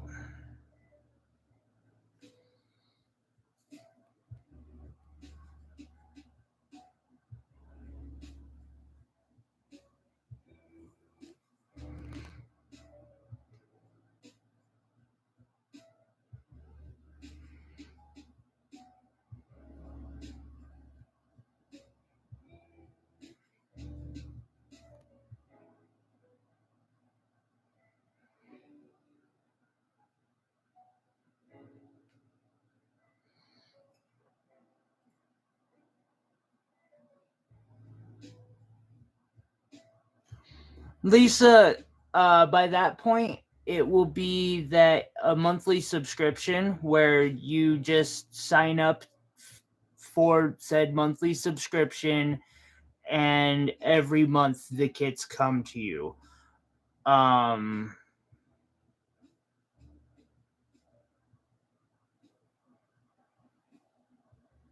right now, the kits are following fundamentals of Wirewrap.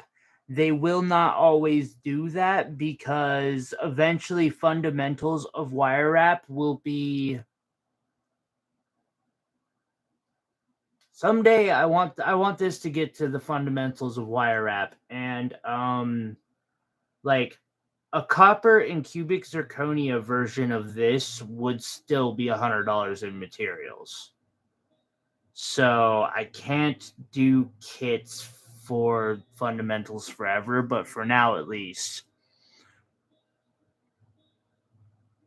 And kits will come in different subscription programs, because there will be the $100 subscription program. And I'll work that out. Perhaps I will have one that just always does coincide with the fundamentals of Wirewrap. I think by the time you're doing gemmy, heady stuff, frame style, you won't need my kits anymore. I'm also contemplating and wanted to get your guys' idea on this for an extra $30. Your kit just comes with like a starter pack of pliers and cutters, or I'm not really sure on how to go about that yet, but it was a thought that I had.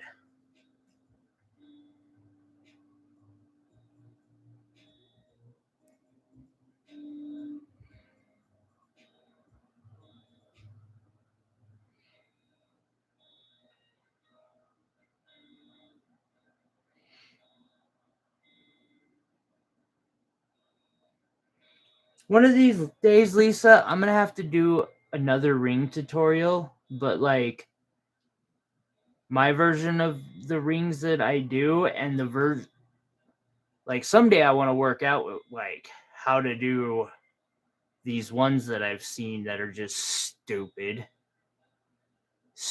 amazing. Whoever made them up. Looks like they look like bespoke, crazy ass, crazy rings that you should be paying more money than like your house costs for, but it's not gold and it's just, you know, this wire wrapped onto your finger or something.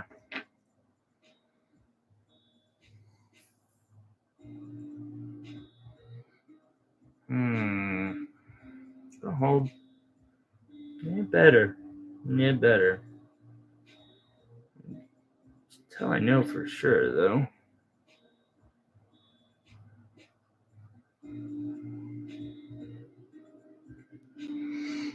All right, and now, sorry, and like I've said, it's my camera is in reverse. So when I do look over at YouTube and see my delayed image, and I'm like, oh, okay, I need to pull it towards me, but pulling it towards me is one thing. When I say I need to pull it right, it then goes the other direction on me, and I'm like, what the hell?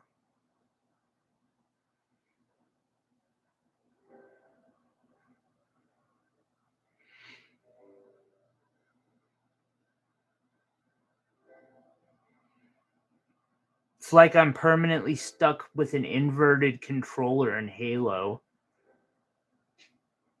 But it's no longer Halo, it's real life, and I'm making jewelry. I don't want it no more. Plier changed my life in wire wrapping. So,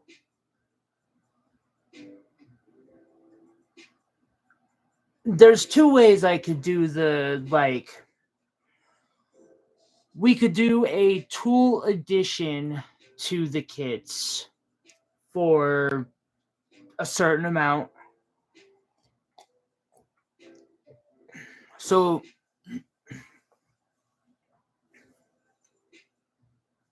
because, every once in a while I find these.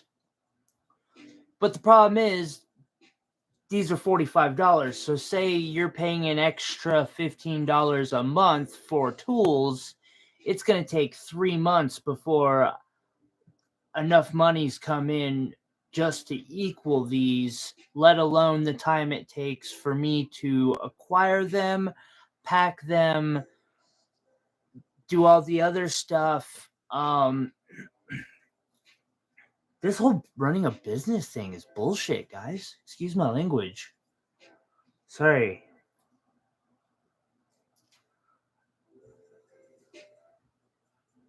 Like I used to get annoyed about the gemstone aspect of it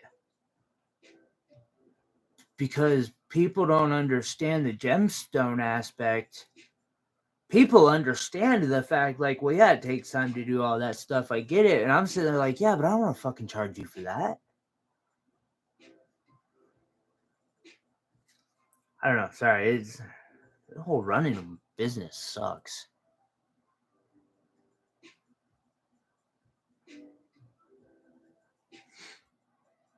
It just needs to be profitable enough to sustain itself, which part of itself does include me, sadly. Otherwise, it wouldn't be that difficult. We'd be like well on track. If I was sustained fully.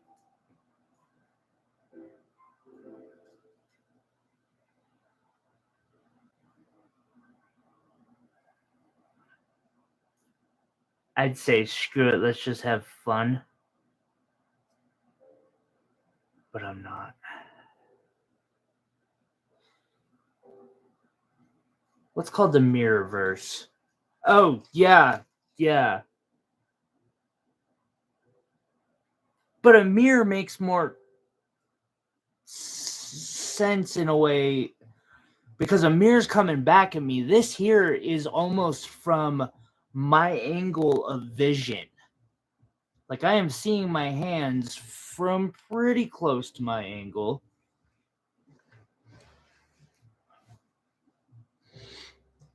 It's just that I see that yellow citrine in my box and I see it that direction. On screen at least, when it's really the opposite direction. Wait. How the fuck did that work?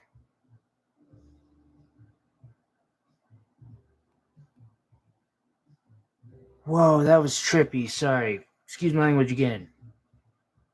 Sorry, my brain just played a trick on me because even though I was pointing away from the one in the screen, I was pointing to the one down below, and I was like, "Wait, what just happened there?"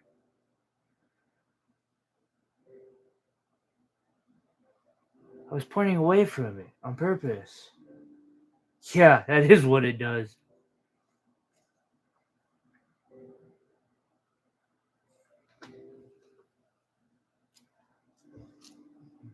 So you know my Tree of Life wire wraps? The bottom's a Montana Garnet, the top is a Citrine, and then there's a labradorite there. You can kind of see its flash just peeking because I have sucky lighting. That's going to be beautiful.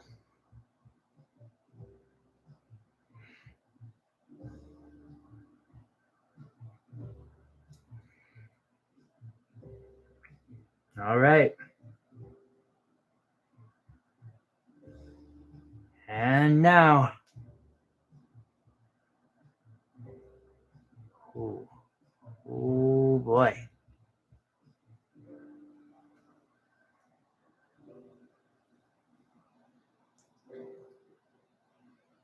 How much gold has gone into this setting? Like, wire wrap settings are so stupid. They're not stupid. They're just there's so much wire that goes into this. You don't think about it until it costs you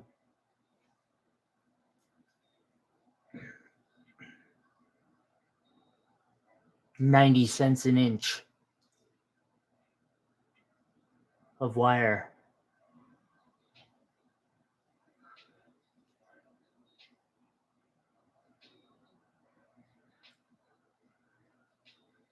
At 90 cents an inch, you start like really thinking about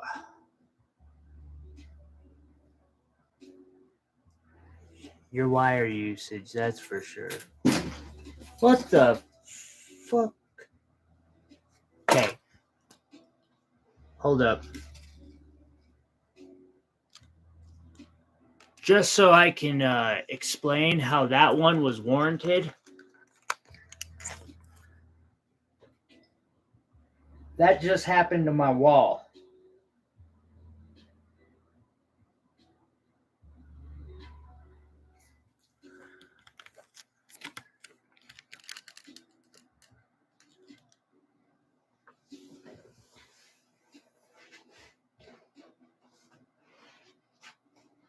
Friends, if you will kindly excuse me for a moment while I go figure out why that's falling. Oh gosh. Ow. And how to screw it to my wall. Oh, my wire wraps pulled it off the wall. They're too heavy.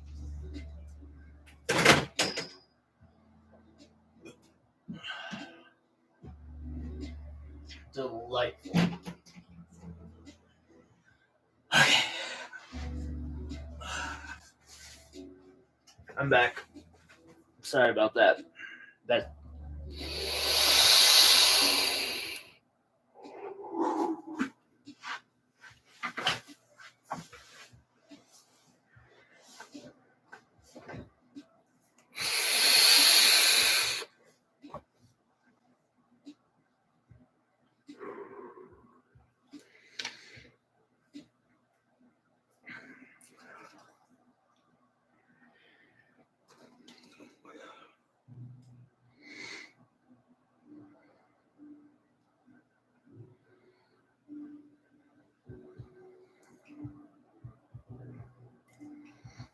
Hey guys, I want to put a poll up just because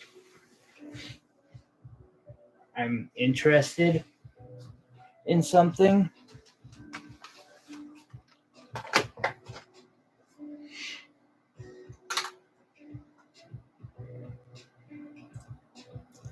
If you would be so kind as to not just click something to get it off your screen, but to actually let me know.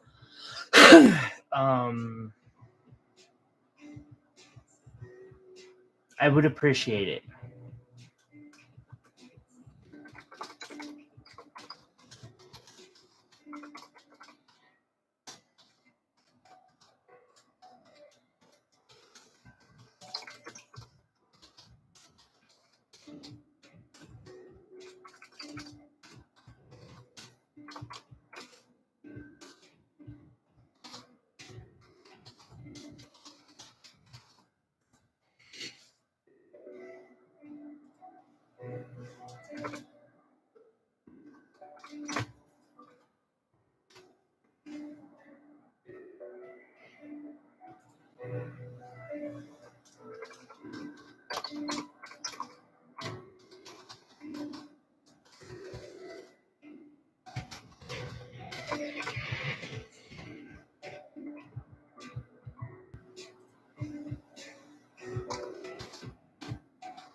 Moldavite, you know what? Yeah. No.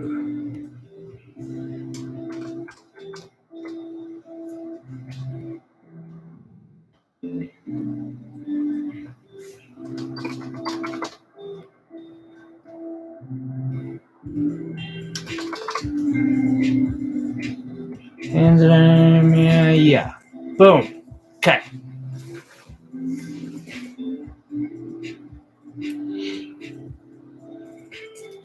Just wondering what type of gemstones people would like to learn more about and see more of. The emerald and aquamarine one could also include tourmalines.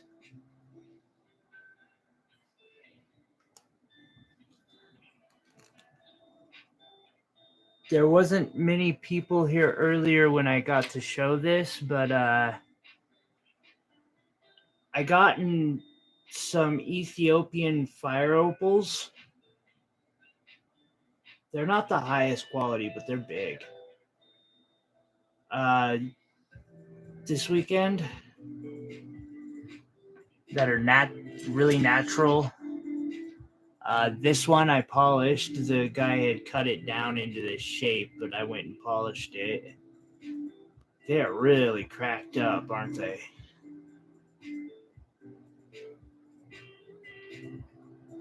X, you want to learn about moissanite? Okay.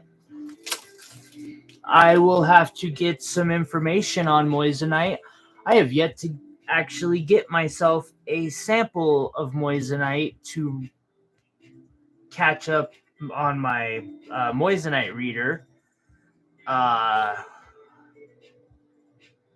One of these days, that or the thing is just broken.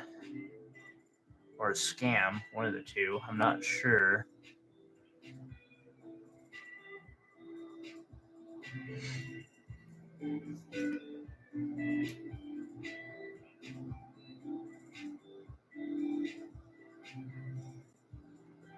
Should I put them back in water or just leave them like that? Like the people who had them like in water, but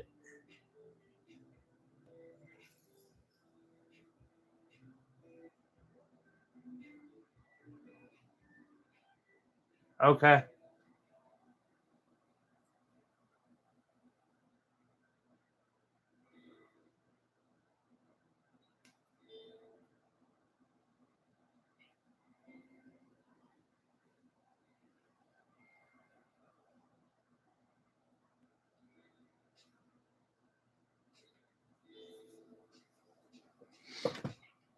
I think they look kind of cool like that in a way.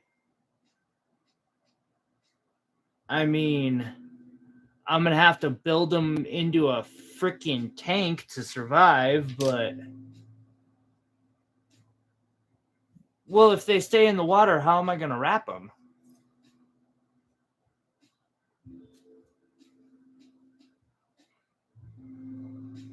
Opals.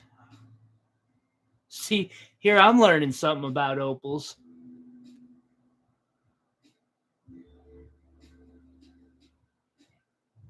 How do you slowly dry them? Like, put them on a wet towel? This is something I knew nothing about. Oh, wow. I know they're like a heavy part water. Because something I've seen is when these get introduced to water, they will clear up real quick. They're like, I don't remember what the number was that I read. I want to say it was a lot. I know opals are a lot of water. Hydrophane. Yeah, definitely.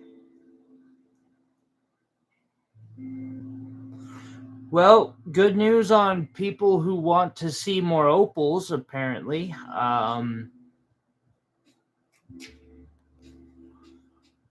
7 more of these shall be showing up Tuesday, if not Monday. Sometimes FedEx don't care about no holidays. Other times they say, screw you, we don't deliver.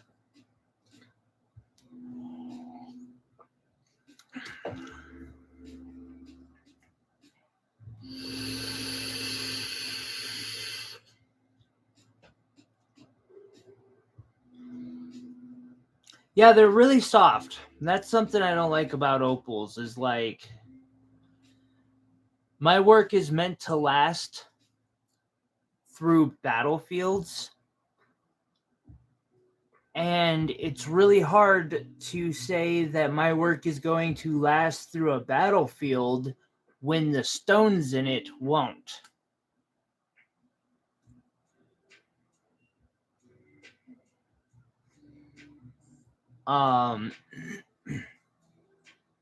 Now, to be fair,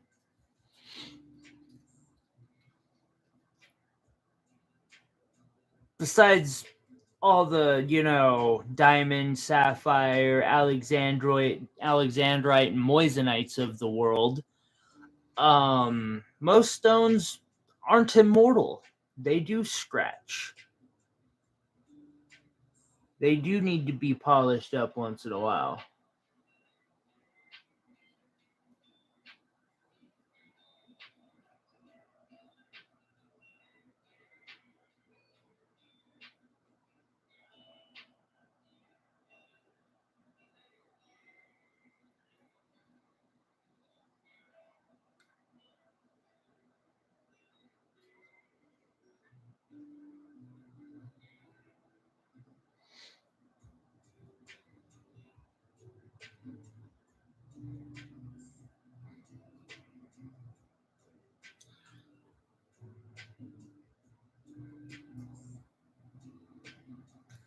That they do, X. That they do.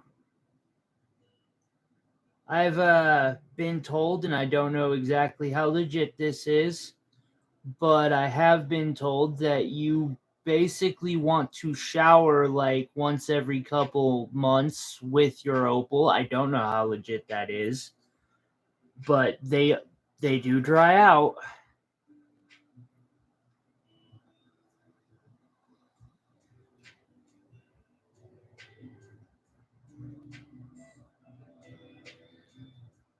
Ah.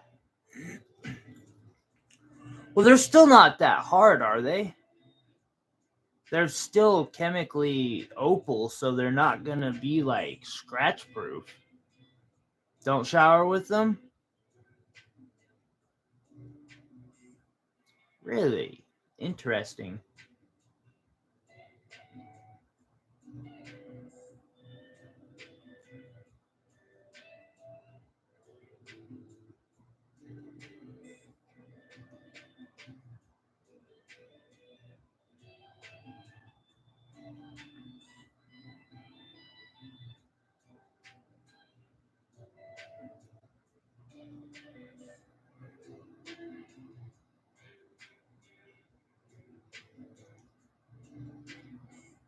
It sucks that the Lightning Ridge's opals are, as you said, A, stupidly expensive, and B, all but extinct.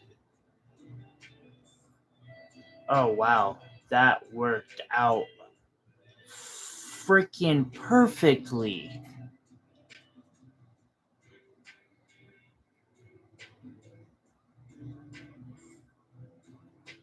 God, that was luck. Or skill. I think somewhat comes down to the same thing at a certain point. I can't own all of what just transpired there.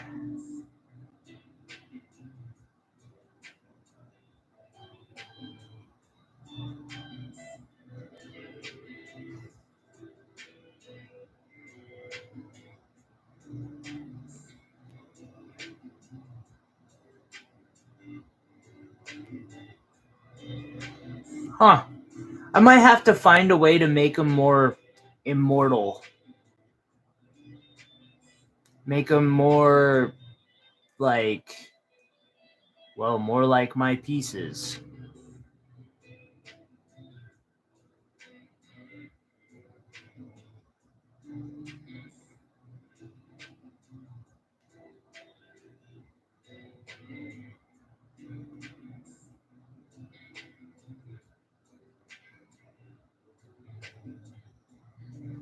Ugh. X, I'm not going that far.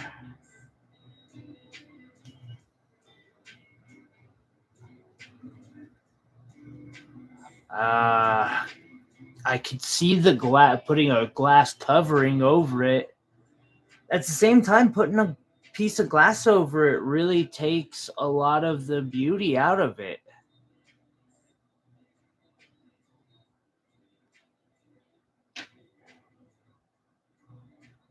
Like it, I've seen doublets or triplets. Yeah. Hmm.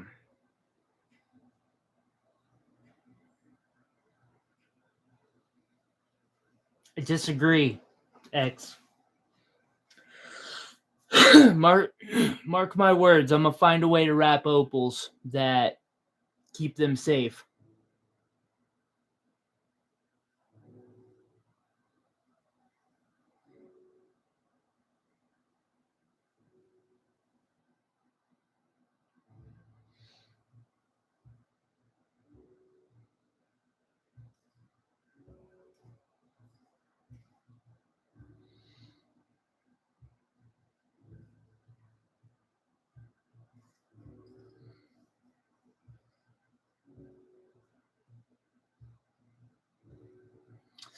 Ooh, I don't like that.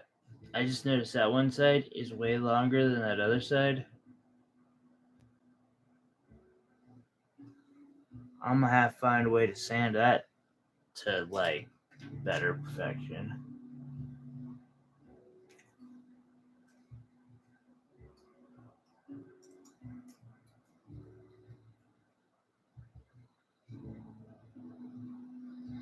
I totally, yeah, hear that wire wiki.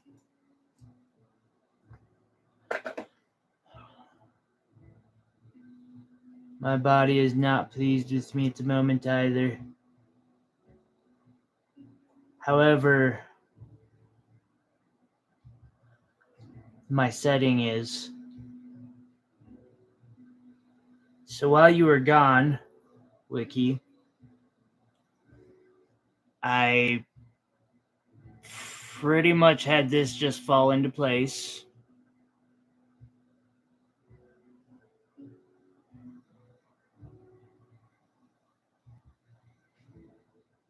God damn it. Stop screwing around. Figure out where you're supposed to go.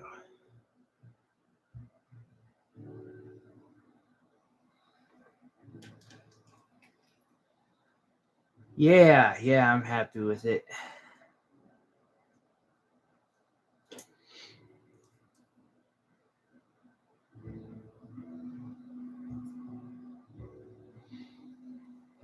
I want to see the other. Only 3%.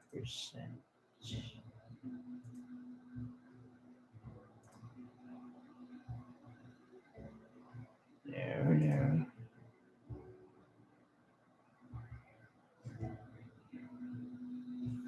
Everyone's like, fuck that. All right, keep that in mind. Moldavite, huh?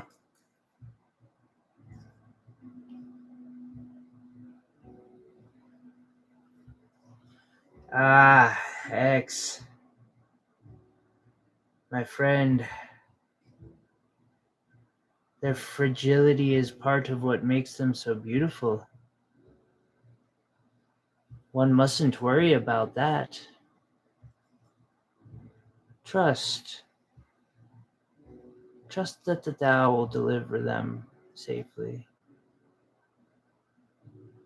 and that all will be well.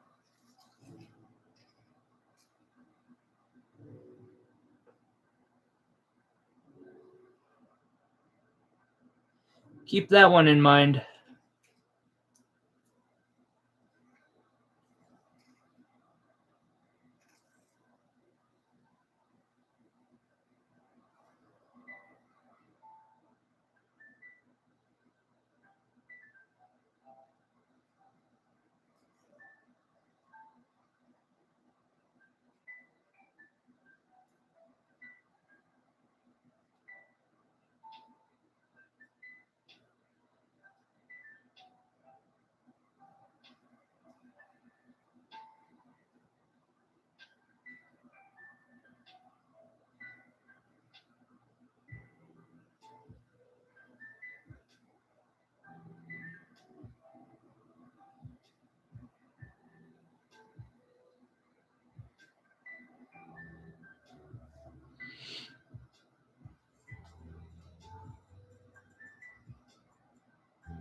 All right, so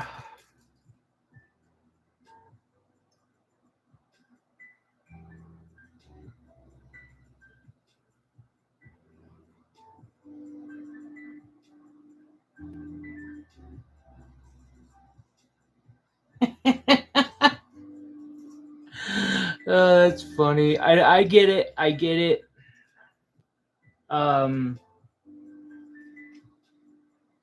I mean, neither, and these weren't the horribly expensive ones that I just recently got. They were mid-range, but they were still costly enough.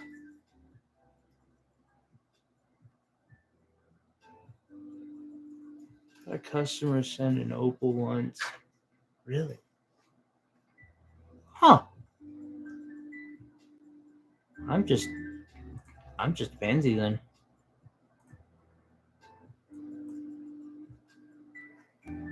That's okay. I can be a pansy.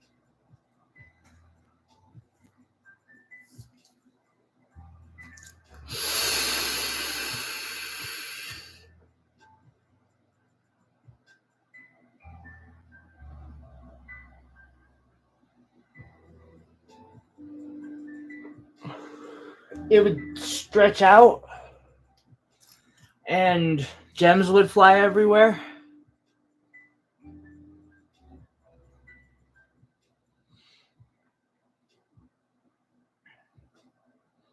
Generally, you want to avoid that scenario from happening.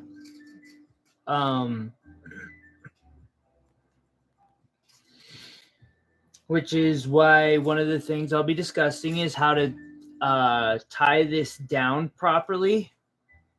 Because when you set these, you can't just you can't just tie this end here and this end up here and call it good. Like,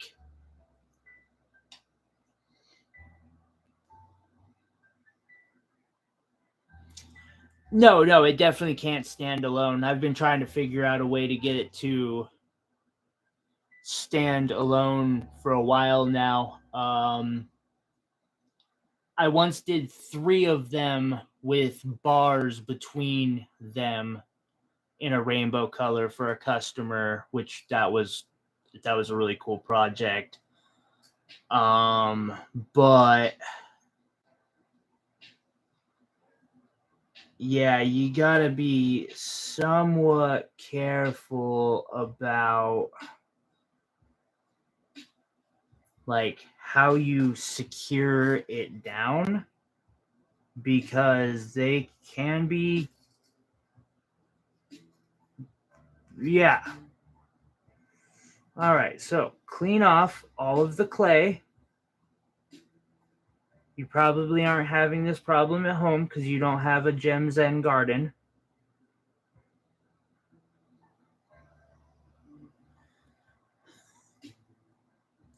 Should I sell Zen Gardens, guys? What do you think? It doesn't come with sand. It comes with clay. Or I guess it could come with cubic zirconia. Just get a, like, layer.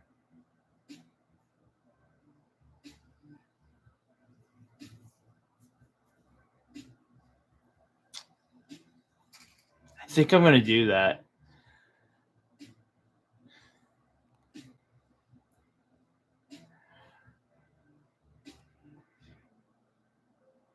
What? No. No. Let's see here. The clay, $5. There's 5, 10, 15, 20, 25, 30, 35, 40, 45, 50, 65, 75. It's not that bad.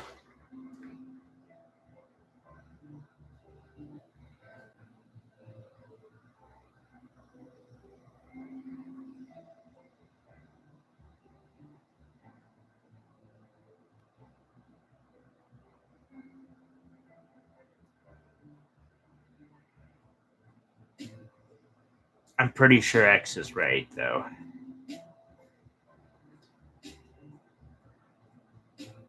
I don't think anyone in their right mind would actually buy one.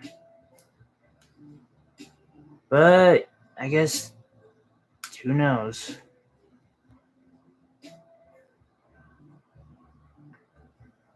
You never know what innovation is gonna spark.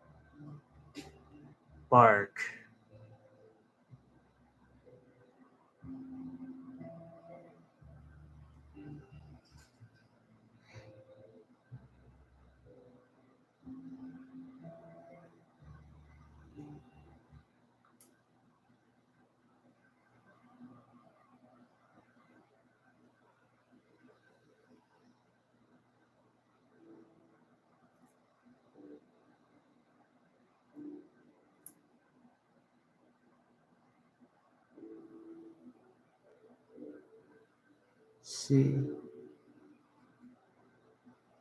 Wait, X. Are they round faceted garnets?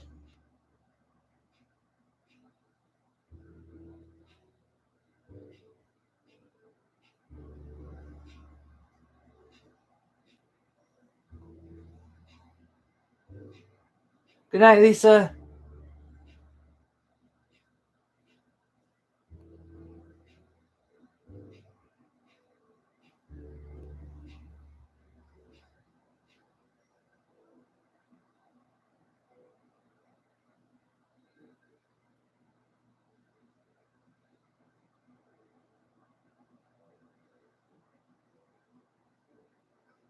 Yeah, you can facet ovals, trillions, hearts. You can bow tie damn near anything, honestly.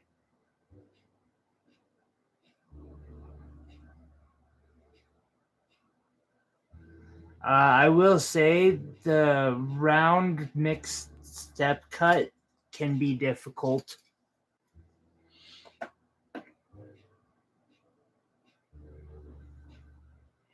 Okay. That's fair. Wait. X, did you get them on Mercari or Etsy?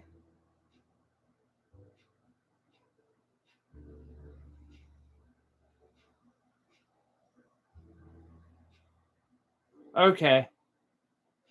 I know a guy who sells 100 carat packets. It's how I usually get my garnets, and it's pretty much exactly what you just described. Because I'm like, I can't pay more than 20 cents a carat.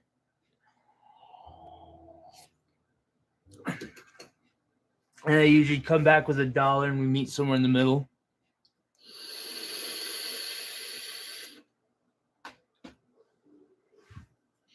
Now you can you can do, and these are kind of a claw setting in a way. A lot of people don't think of them as such, but they definitely are a like rendition. I've also often comment that they're like almost like a tension setting or pressure setting.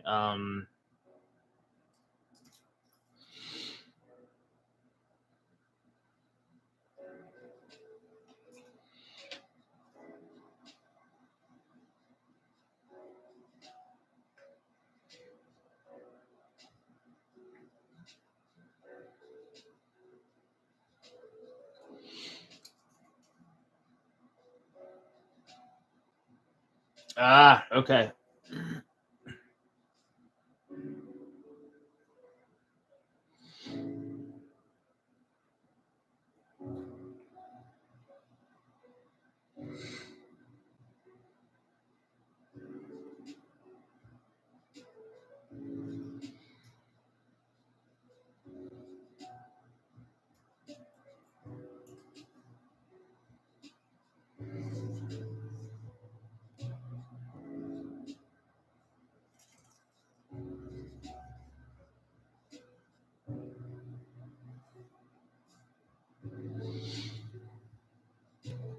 I have tried channel setting a ton. I fucking hate it. Excuse my language. Sorry. I cannot get channel sets to work. And I know coming from me, that sounds stupid, and I'm going to get them to work eventually, but so far, every time I have attempted to do channel settings, I fail.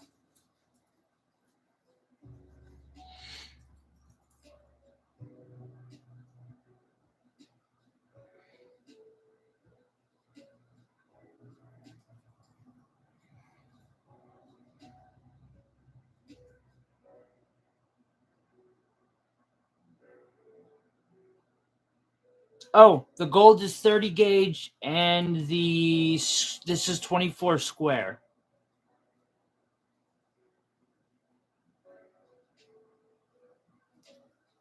Which is available in both copper and silver.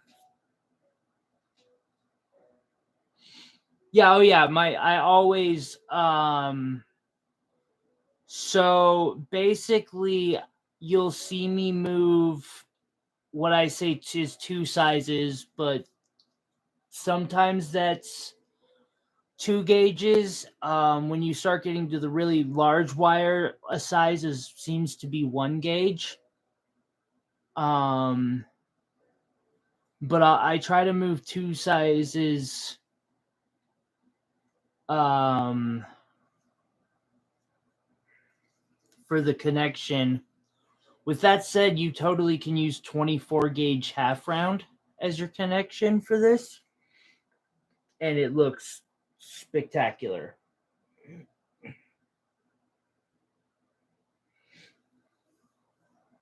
And I'm sure.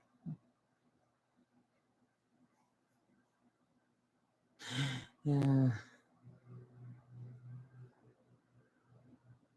And in case you're wondering, that 24 gauge is the smallest that I can find that they make square or half round wire in. Should I be wrong and you know of a place that I can get smaller of either, please let me know. Particularly in silver, but I would also check out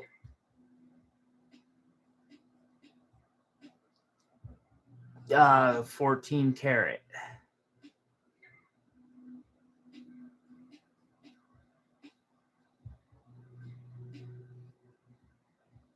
What do you mean they probably didn't jive with each other? Oh, you mean for the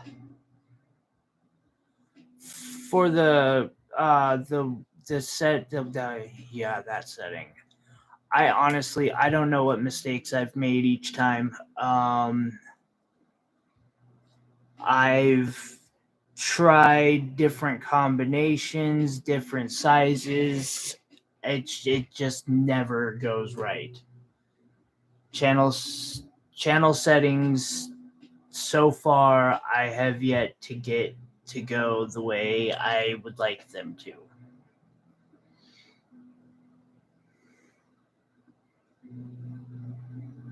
And I do have every wire gauge that like I feasibly know about above 8 gauge.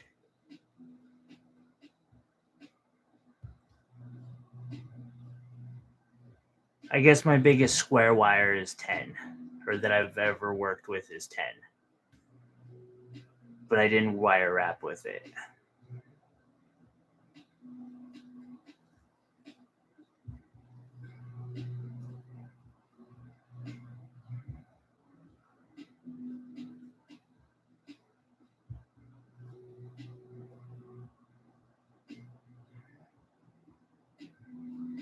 $24 and $21.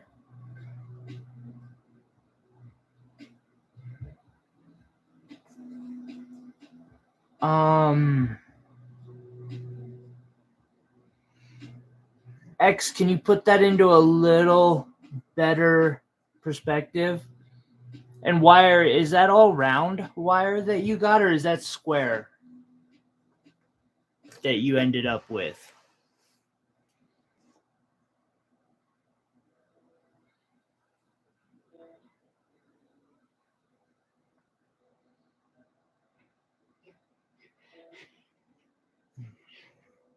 I don't have 19, but I bet 19's actually. I'm gonna have to order 19 square one of these days.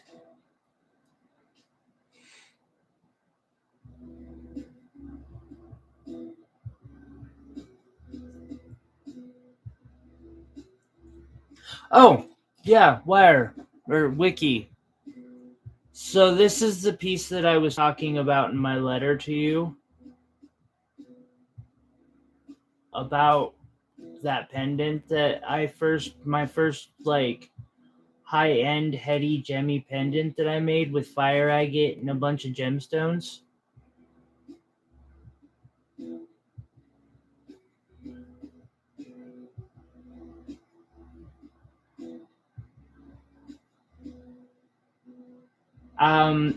This is a year old now.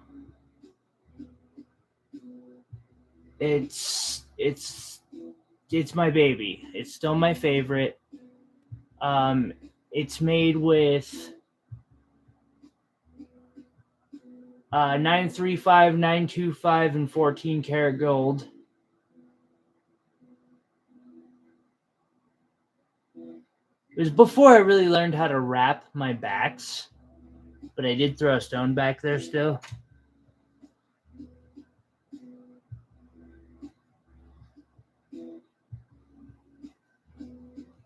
So, X, are these gauges round, half round, or square? Or does it not matter? If, like, I could understand it mattering if they were, like, they're working only if they're square, round. I see that all the time. I'm just trying to, like, because I've literally followed Raftarks and Valk 9. Both of them have channel setting tutorials that are really good. I'd recommend them to anyone. I just keep effing it up.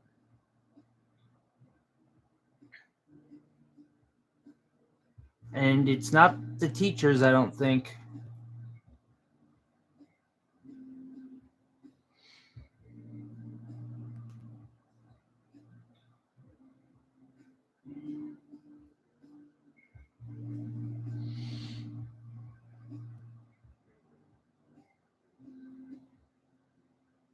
So 21 square, 24 square, and 30 round.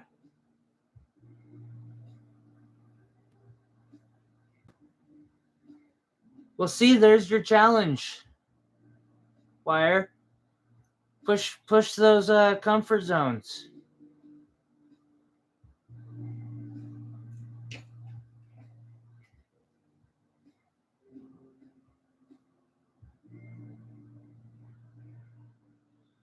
Really? Okay. I will check out her tutorial on it. Maybe she has a take that I will have an easier time with.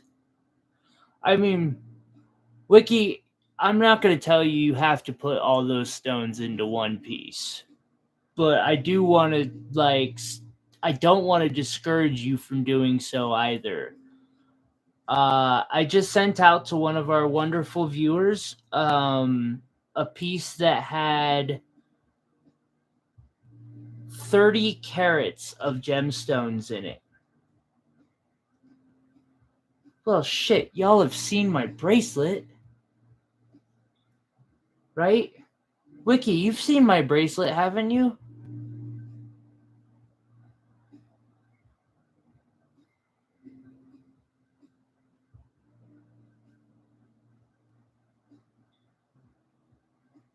I mean, not that Art of Wire didn't do it better, but still, that was me challenging myself to try and, yeah. And hey, there you go. That's practice. You're right. And it's an expensive thing to practice, so there's some free practice for you.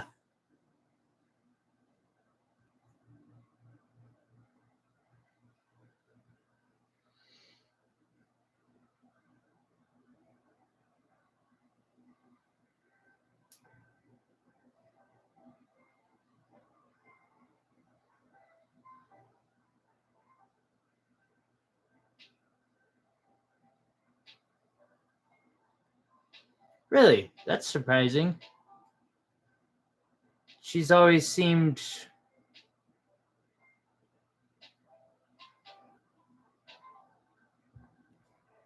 nice enough. I mean, don't get me wrong. I see a lot of the same. Oh, okay.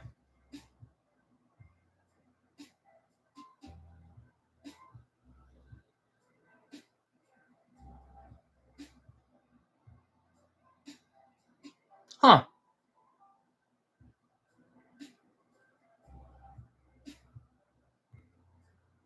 You know, that's something I fear about with myself. That, like, especially with my video quality, that, like, perhaps I should not be doing this right now. I've only been doing this for a year and a half.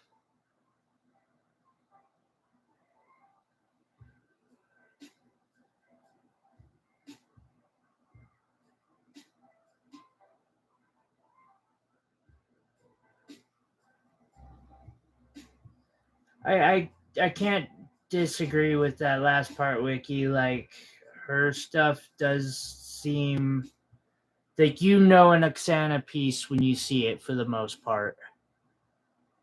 I'm glad to see she's branching into uh the freaking channel setting, because that's something that a lot of people don't know how to do. And yeah,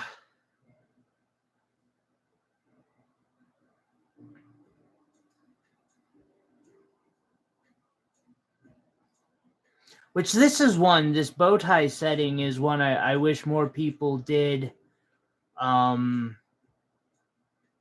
especially like, I don't know, it seems like there are very few people who do this, and I've only seen the Art of Wire actually teach it besides like myself.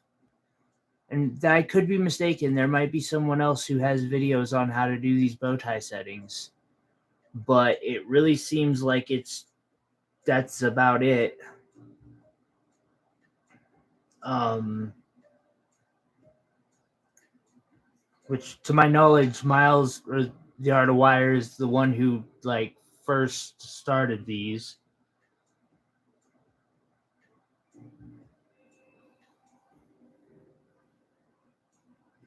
Oh yeah, no, he absolutely is the creator of that setting.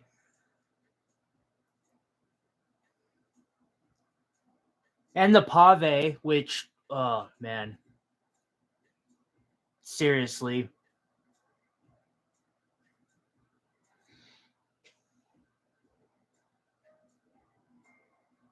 the fact that,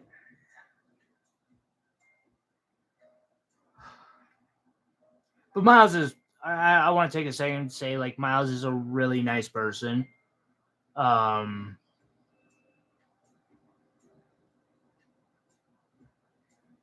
oh yeah, no, I mean, don't get me wrong, I used the hell out of it, but I learned a lot of my work from the Art of Wire. Like, I went from Yvonne after I finished, like 5 months in, I finished doing Yvonne's Dragon Eye, which was a really fun and cool piece. I loved it, but then I like was like, well, shit, what am I gonna do now? And thankfully, Miles was there to give me some major challenge, and I still don't feel like.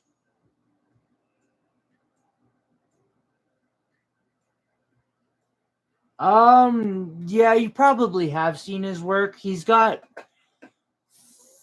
3 or 4 videos on YouTube. He doesn't do much for tutorials. His tutorials are paid for. Um, he's got a mini pendant tutorial, the pave tutorial, which is why like I won't do an actual tutorial on pave itself.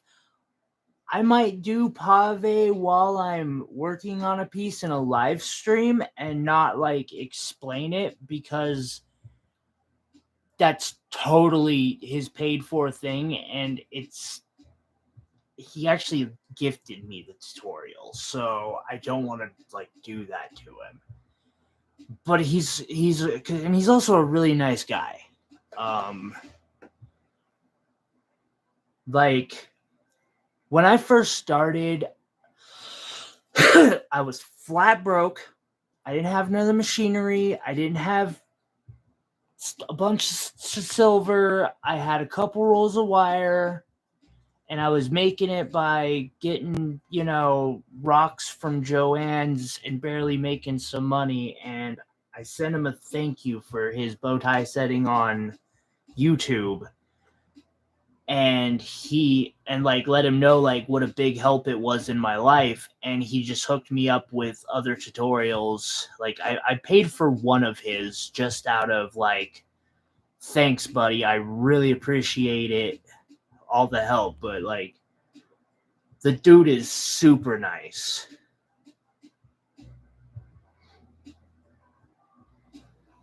and talented.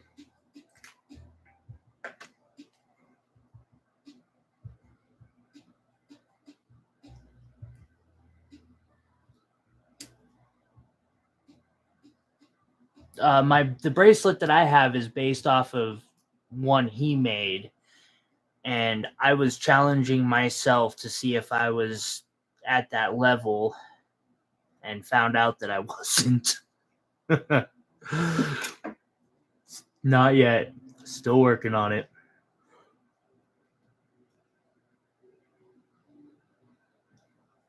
I wouldn't call it junk, X.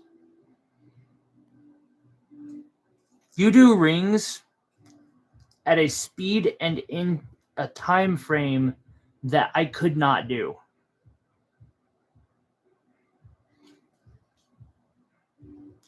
Their quality,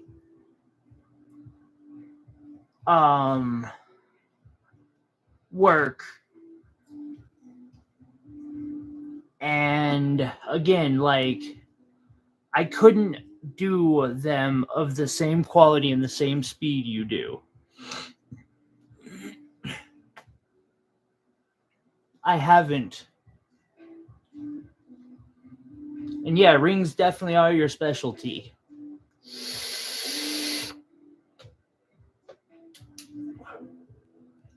I'll have to try to check her out, Wiki.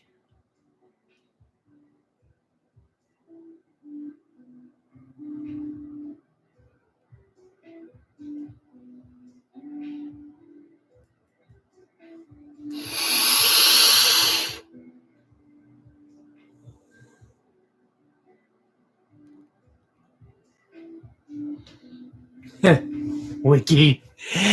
That.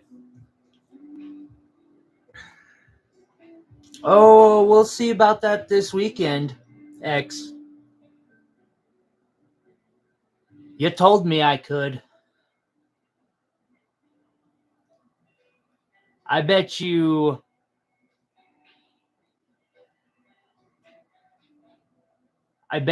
something is going to.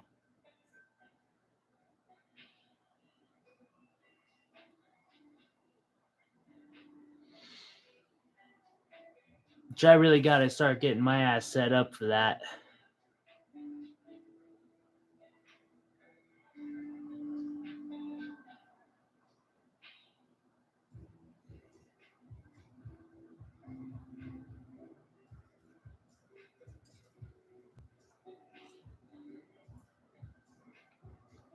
X, I have a little spinny thing of cheap $15 wraps that I do because it's basically my challenge to the big rock stores that wrap 300 rocks a day and then sell them for $20 a piece, and they're just like a tumbled stone with a wrap that I won't even teach you guys.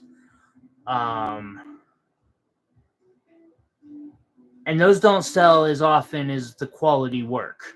Actually, they don't even sell like a tenth as often as the quality work. And I guarantee you some of your work is going to sell because it's quality. It's good.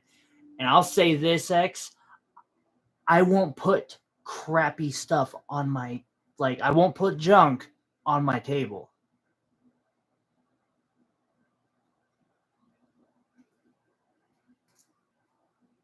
Because I have a guarantee at my store or at my table that for the most part, if something you buy from me breaks and like it wasn't caused by a car crash or a laboratory explosion. Can I have my potatoes back? Which potatoes?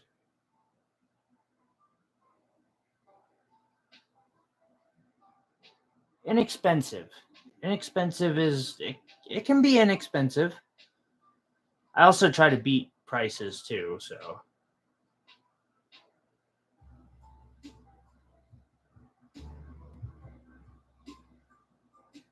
I mean, yeah, we'll discuss it, but like there's some that I'm planning to ask you if you're okay with me putting out on the table, because I think they would be a good addition.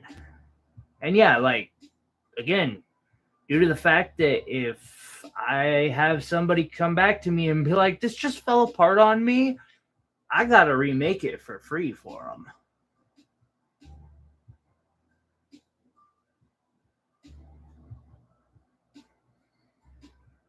Hi, Sabella.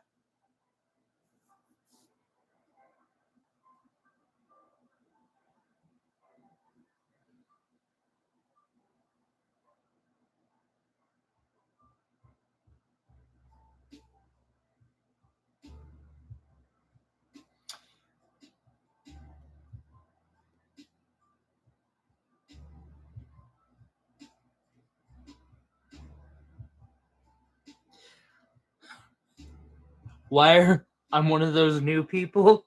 I don't get mad. I just kept stepping it up and up and up until I could charge as much as I wanted and people would still buy it. Because I knew I couldn't beat you, people like you, in price.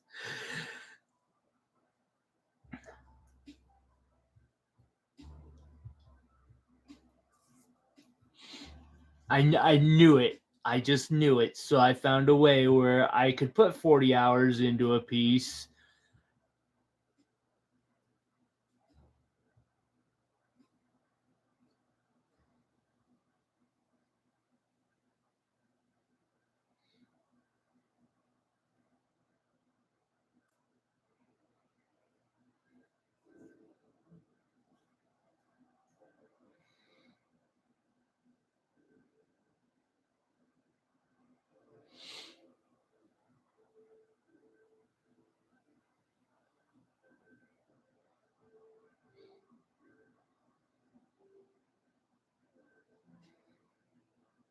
Oh, Sabella, did you get yourself...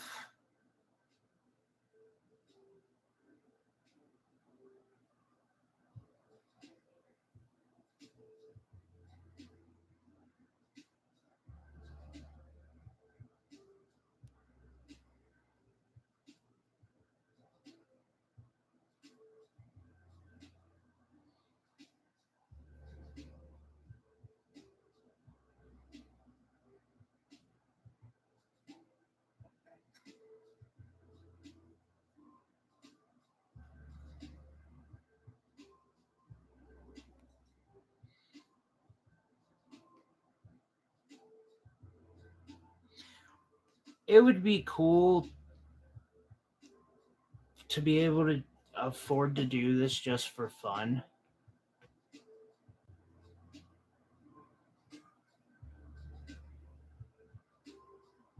Right on, Sabella. Make sure they know that they better buy you some really nice jewelry from me. Okay?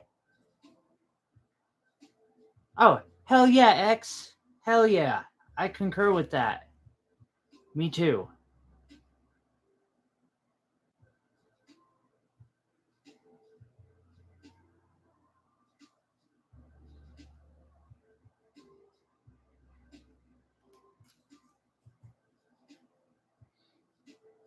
Actually, some ideas are coming up in the works, but they take so much time.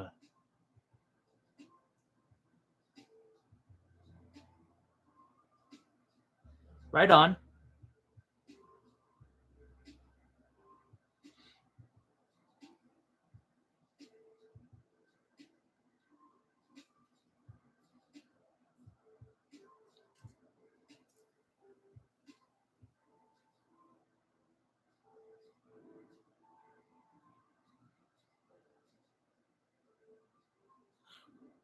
Just because they know you mod my chat doesn't mean they can't buy you nice jewelry. I even give them a discount since it's for you.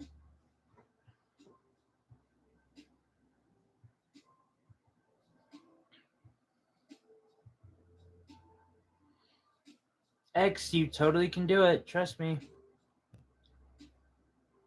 Wait, hold up. X.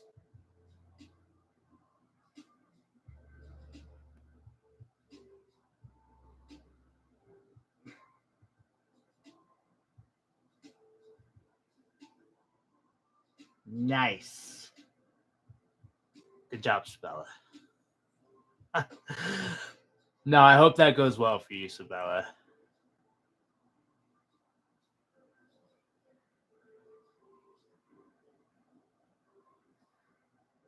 Although, I will say this. If the day ever comes, I will be very sad if you go somewhere else for that ring.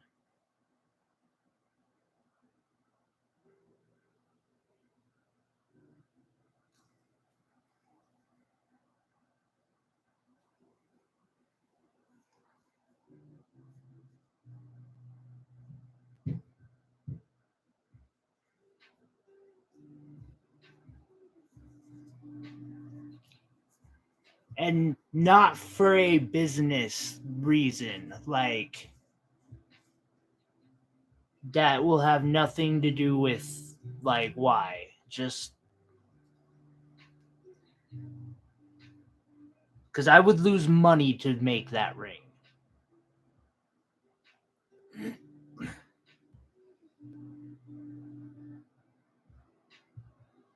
Which wheel?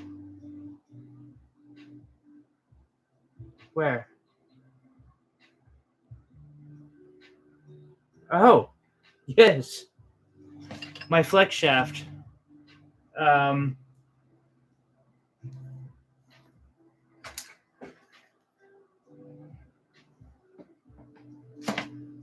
Give me 1 second.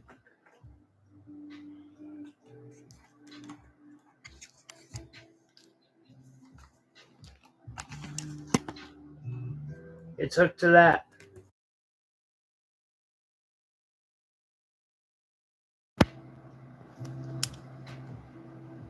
We back?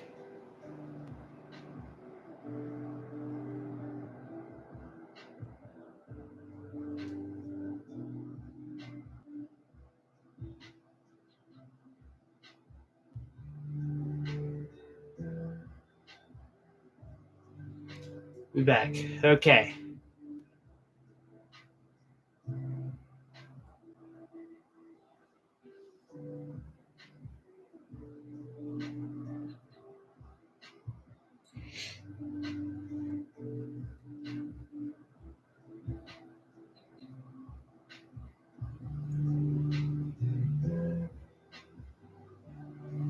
Yeah, because I moved it, it came disconnected from the USB cable that's going to my computer that is sustaining the connection, keeping this stream alive.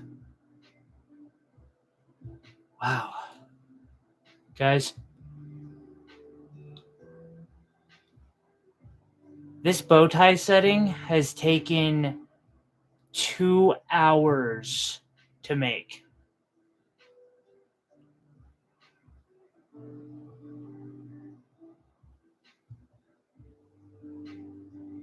That is insane. But they look nice. I feel like it might have been quicker if I had done 2 bow tie settings or even 3 bow tie settings, but meh. What of how long they take? The funny thing is, there's probably still another hour of work on this bow tie setting that I'm not gonna quite like make everyone sit through, because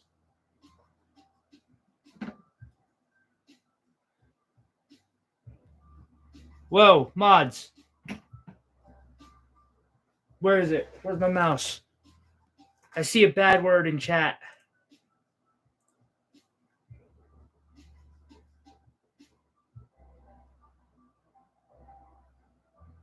Let's see. Oh man, I'm afraid. How do I Iris, is it the remove button that takes out dirty words in chat? I see the word super glue. Oh, there's 2 of them now. I'm kidding. I was joking. What? No, Sabella, that wasn't the one.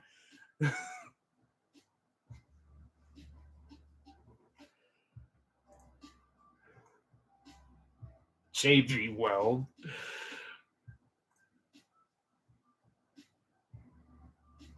Oh, God.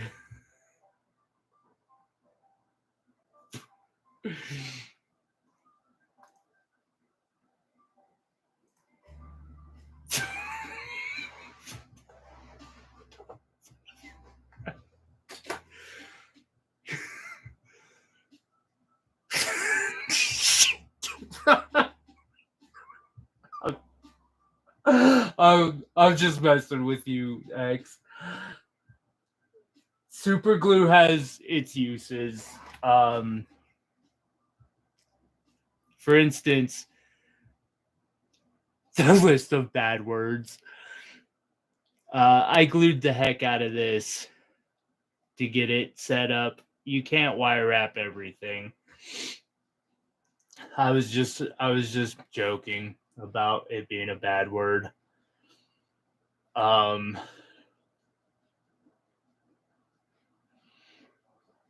and funny thing, there are high-end jewelry stores,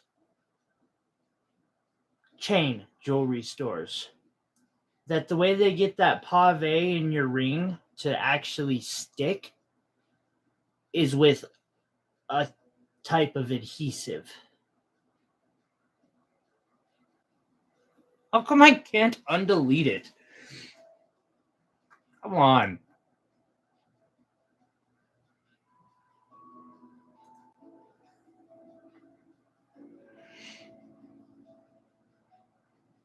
Can I pin? Like, did that actually just work? Tape. Tape is useful as all hell. Flat out.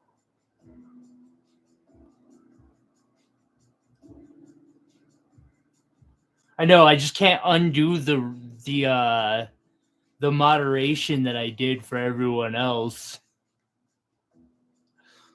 No, tape. In all seriousness. Oh, what did I do? My fault. Sorry, Isabella. Tape. You can you can use tape to hold something in place with your wire.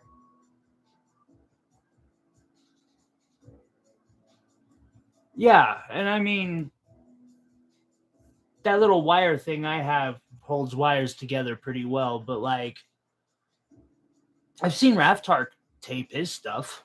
And that dude's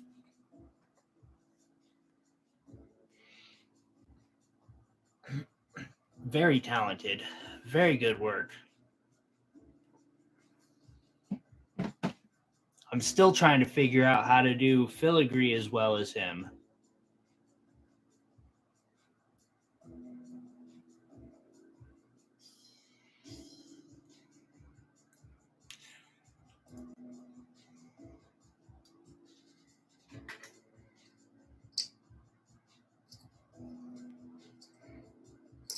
However, like X, this here, which I don't know what the stone is.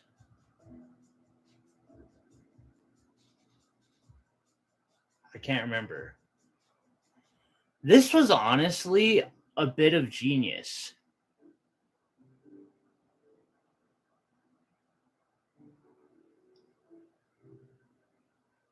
Like smoky quartz. Uh that's one I would kind of be interested in tossing up. This one here, there's nothing really wrong with. Again, also depending on price, I wouldn't like some of these, and I've just had them on my desk because I've been staring at them. Um, they're good work, very good work.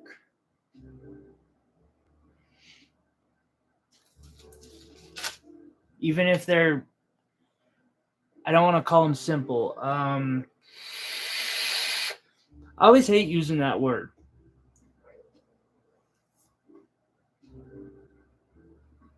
Even if they're not like dumbly complex, they don't like have things don't have to be just 50 shades of complexity. As a matter of fact, that can really cause some issues.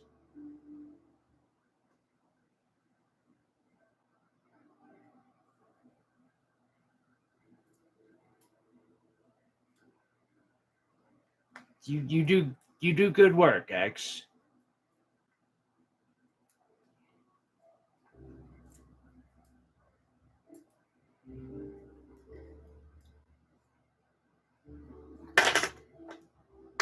Oh, there's still 7 people watching after 3 hours of me doing nothing but make a bow tie setting, and 9 likes. You guys are like the most patient and awesome people in the world. Yes, I know this is uneven. And it's that way kind of for a reason. I am going to have to do some working on it, but I might have to do some major reworking on it. There we go. And it's close to being about exactly. Yeah, no, that's about exactly what I wanted it to do.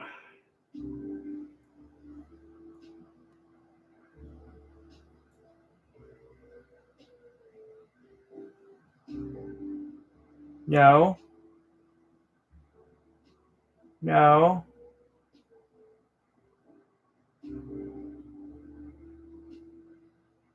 Why would I want it to leave?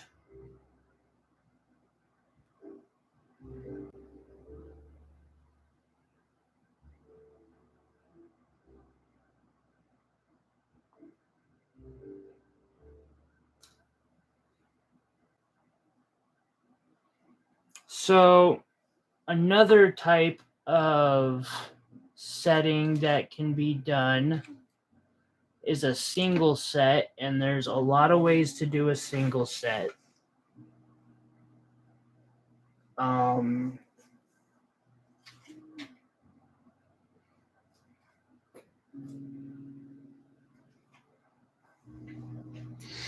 So I'm going to grab this. I want me a blue sapphire. Those sapphires are too small for single. Now, single sets are another story. I have never made me a single set that was under 3 mil. I think maybe 2.5 once, but that was a fluke. Flat out fluke.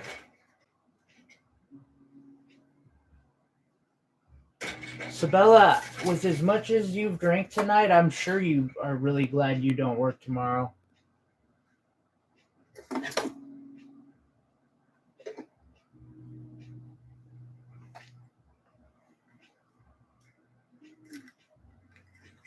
Speaking of drinking, it's not Monster.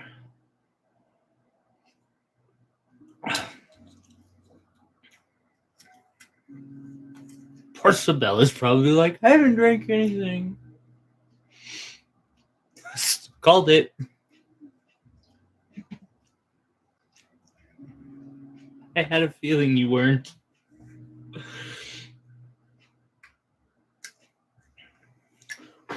That's my job, Sabella. That's my job.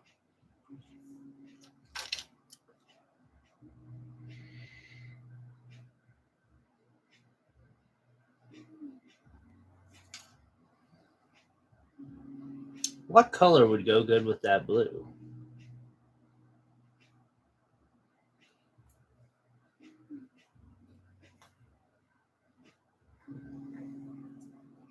Opal? No. You know, and this is for a sweet old lady, and she's giving it to her granddaughter. I kind of think what I want to put in there. Oh.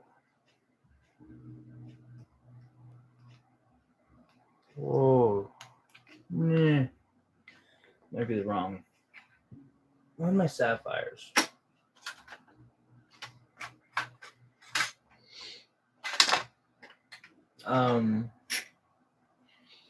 Yeah, very, very sweet elderly lady from, I think she's in her 70s. She might be 60s. I don't know. I shouldn't guess at people's age. We're going to put tanzanite. Purple?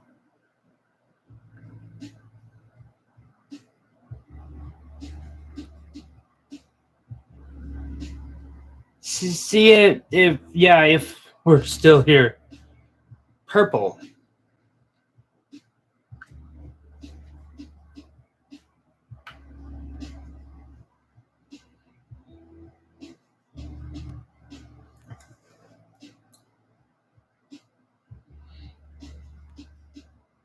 It's definitely an option.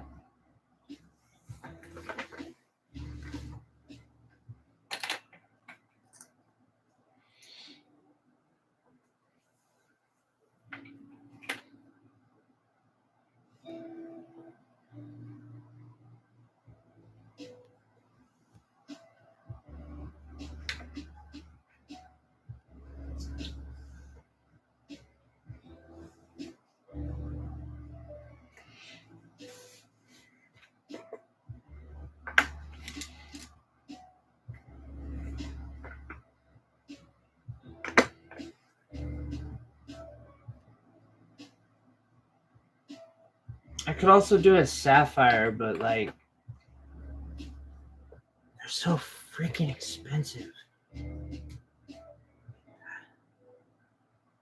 But this is one of my good deed projects. So maybe that's Sorry, Iris.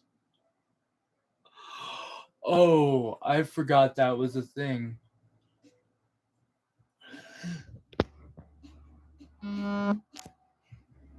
Yeah, Iris, sorry. I left that on because I don't have to work tomorrow. Honestly, I flat out forgot. I'm sorry. I did not mean to murder your earbuds. That was an accident.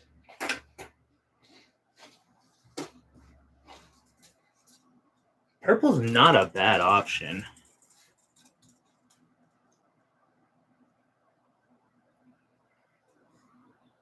She had said sapphires, or she had mentioned sapphires. But again, like, my sapphire collection is very small. And you might be onto something in that purple idea. Ooh. Ooh.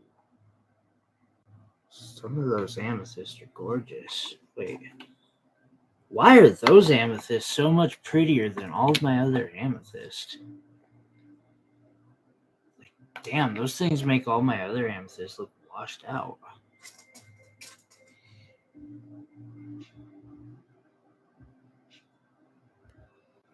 Okay. Yeah. Sabella, that's right. Her ears will rest in pieces because of that.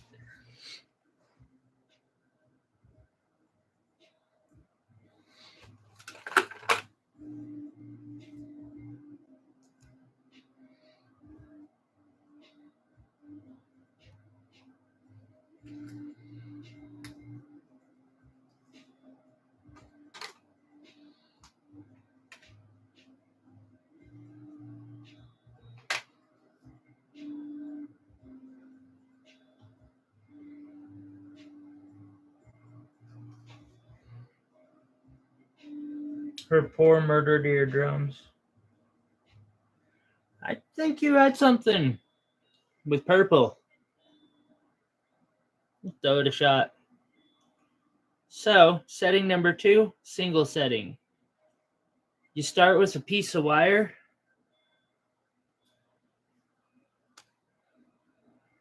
And you bend it in half, like so. And then you make yourself like this little cup thing. And each one depends on whatever rock you're using. This is a pear shape. It's a rather small one too, so it's gonna be a real.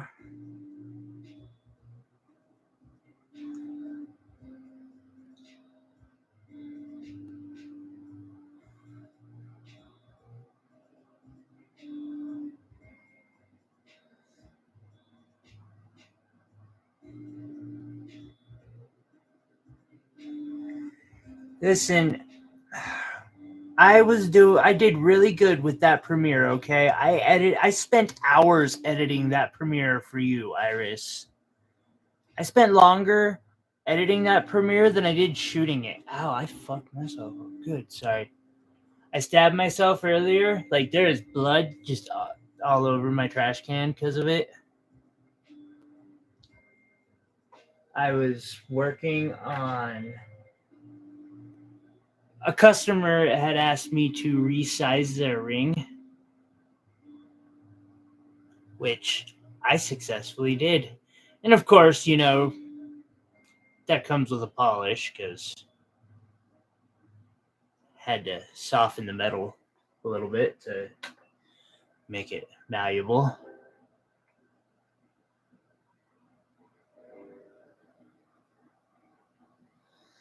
So with a round stone, you can get away with 3 prongs.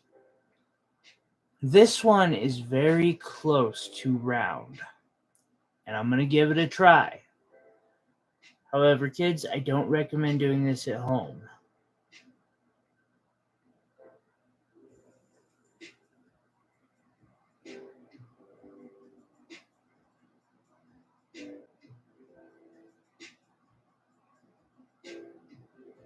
Oh, that sounds good. Sabella, I hope you brought enough to share with the class.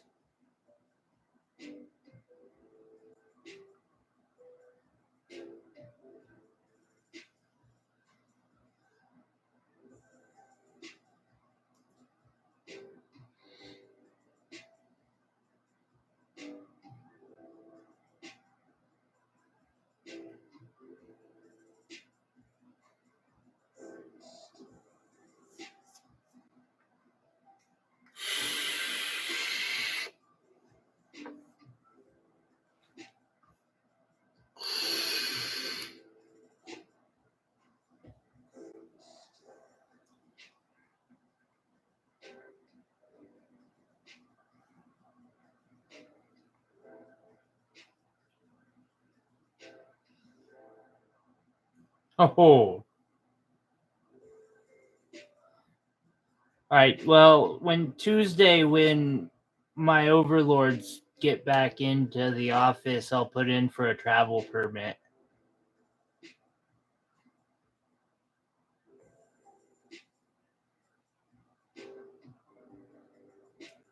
Actually, I would really like to try vending an event down there someday. That would be real fun, and I feel like I'd sell out.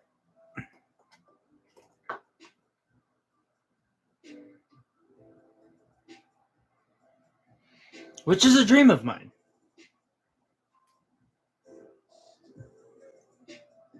I would like to go fully loaded with all 160 something items that I have and come home wearing the jewelry, or, you know, with the jewelry I was wearing. Which is basically because you're not getting this pendant off of me.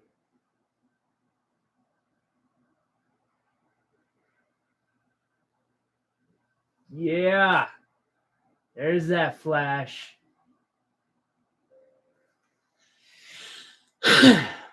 Someday I'm going to figure out how to remake that.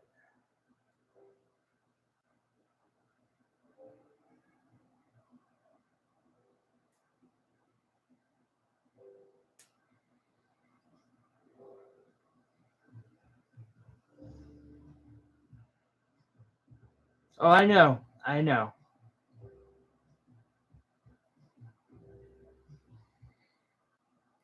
In the next 4 months, I have 2 events planned so far, and I'm looking into others. Ever since that last one, I realized my ass should be at festivals. As a matter of fact, I kind of want to say, you know, the farmer market's nice. I'll do that once a week or so, but I want to do a festival at least once a month, if not like every other month at the very minimum.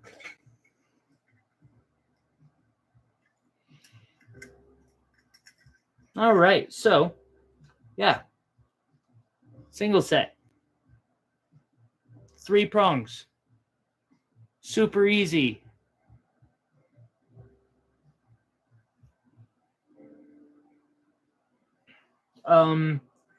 Ovals, you have to do 4 prongs. I've learned this the hard way. What else?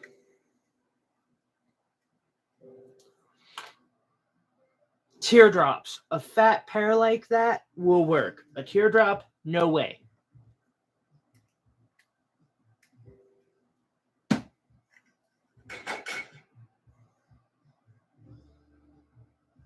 I don't know why either.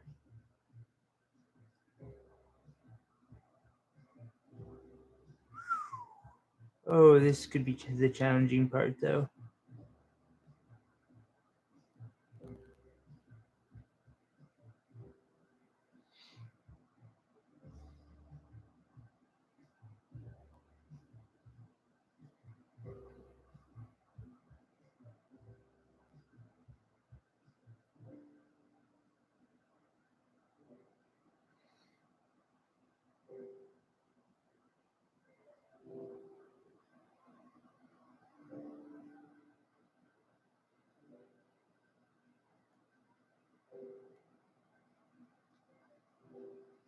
So, and then what you do is you just slip some thin wire in and you tie it together on the bottom.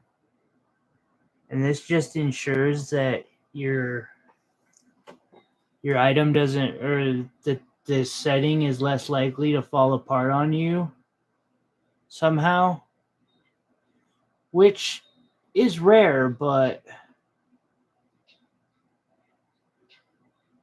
hell, it's happened on the one that I'm wearing. Actually, that stone still in? Okay, yeah. That sapphire that's single set into there has come out. It actually was originally a tanzanite. And then, yeah. Opals are winning by a lot. Wait.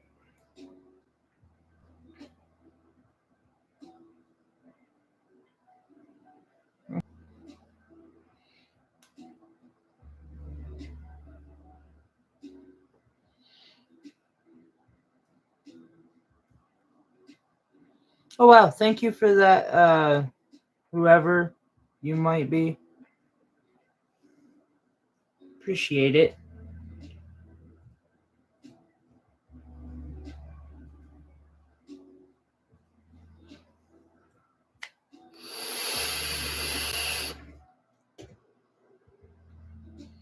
And again, if you're interested in anything you see that we're working on or, building here, feel free to hit me up on celestialreach.etsy.com. Happily do customs.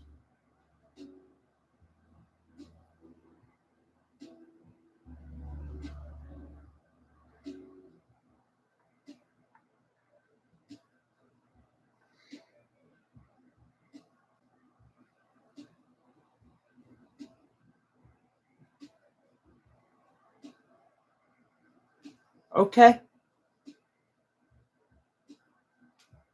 I'm glad she liked it.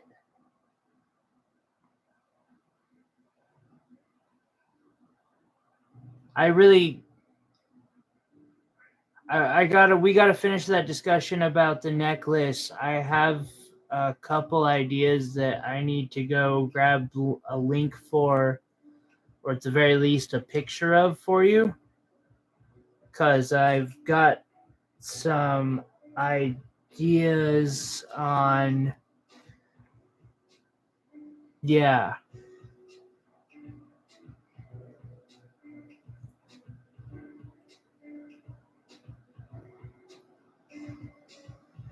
Unfortunately, which the picture didn't show it super well. And if anybody can ever tell me the name of this link,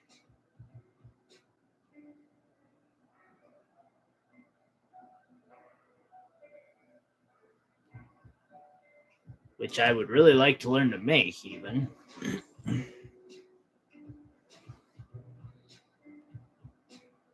Maybe it's just like a soft Cuban. I don't know.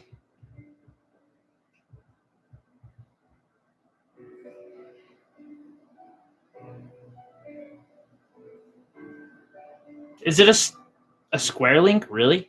It's that simple?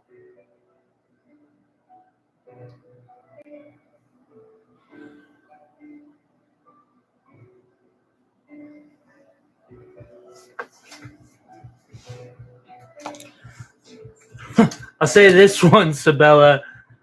I'll show up if someone tries to take that sterling one or the new sterling one.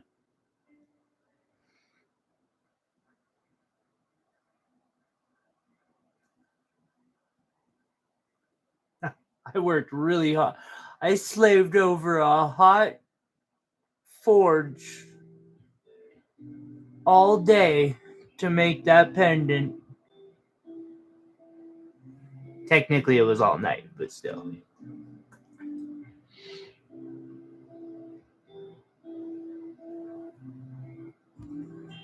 Which was obvious because, like, it was the next night that I was like, hey, I got something finished. Oh, does she?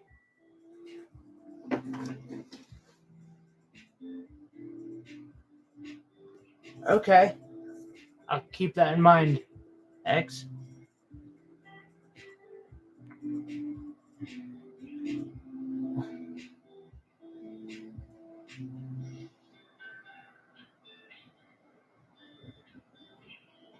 I don't blame her. This is a really beautiful place to come check out.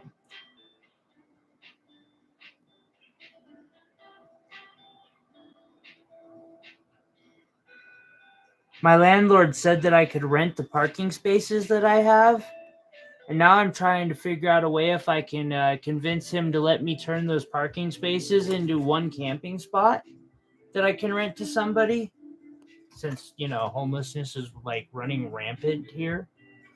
All right, and so we then take this little pear and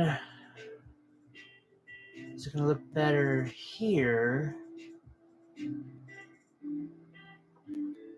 No. It's probably going to look best here.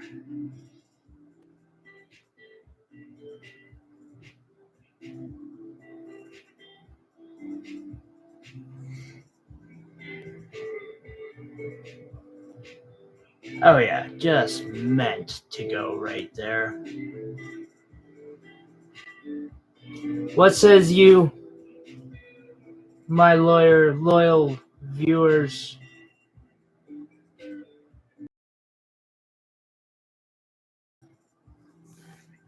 Sabella, it's not cold right now. It's 50 degrees outside. It's not cold, Sabella. It's 50 degrees. Sorry about the connection loss.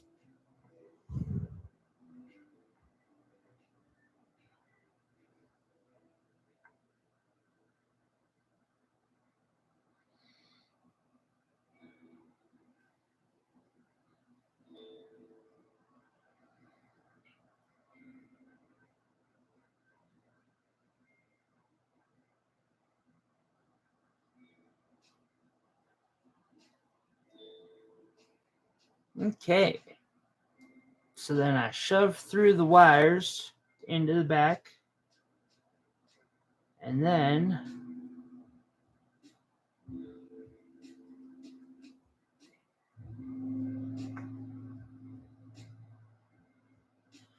hey guys, I'm probably tripping, but I feel like I hear a cat meowing outside, and I just want to go check to make sure it's not meow meow. I'll be right back.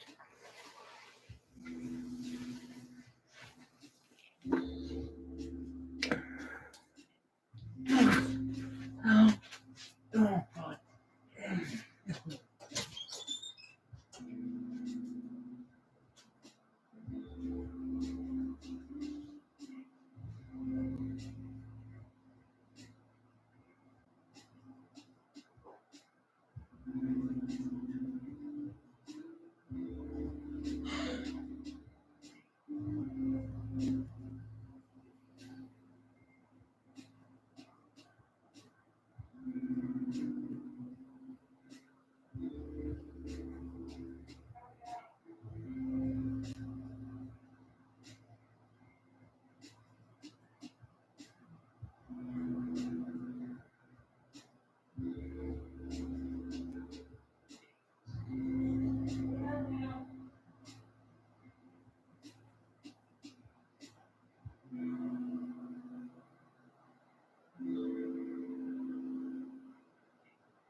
I'm back. Sorry about that.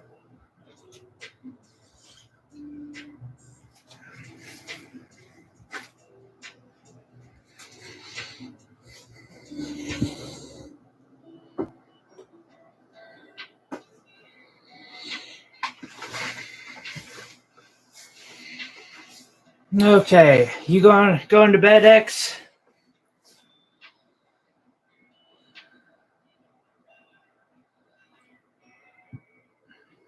Have a good night.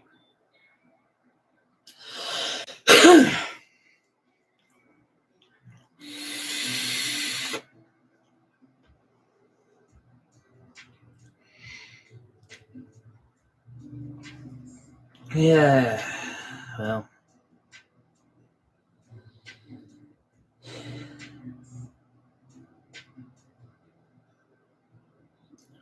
So on the bright side, these types of settings are relatively easy to get set.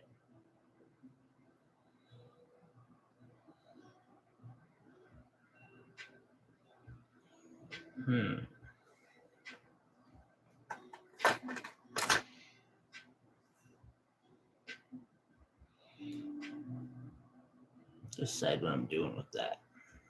I'm just gonna let it like snag in.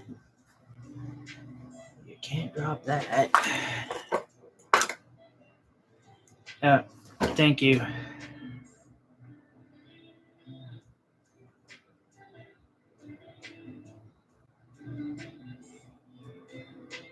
Hey, man.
Yay, come on now.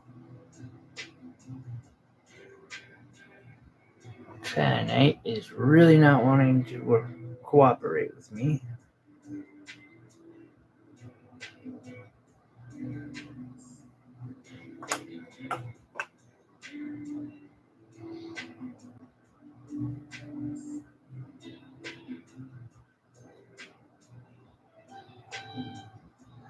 Yeah, it's nice and warm at 50 degrees here, and it's nice and raining, and everything is green, and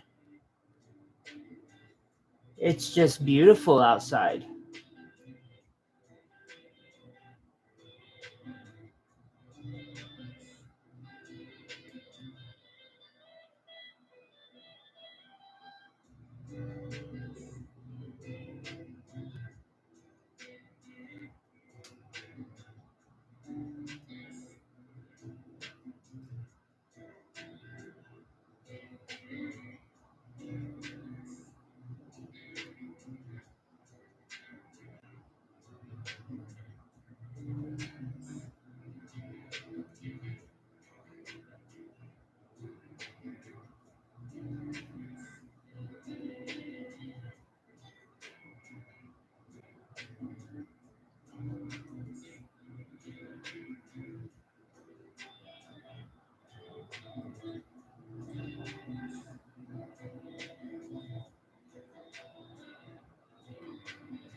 It got that cold on.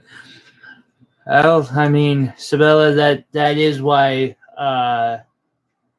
that one time when I got out and it was 2 days before Christmas, and it was 23 degrees below. Now that's not here where I live now. It doesn't quite get that bad here. And there was like 4 foot of snow, and I got out in like a pair of shorts and a tropical shirt. I was pissed. And had nowhere to go and stuff. And I was like, well, if I'm gonna be homeless, I think I'm gonna be homeless somewhere that's a little warmer. And so I went to Vegas.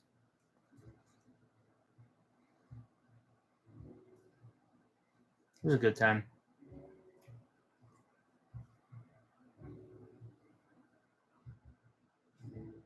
I mean, for the fact that like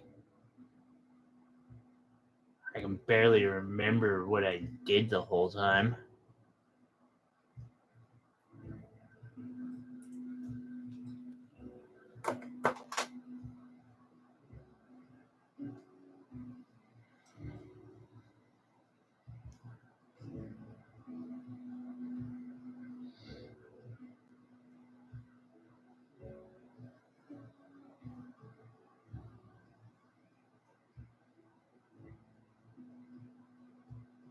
What the fuck is going on there?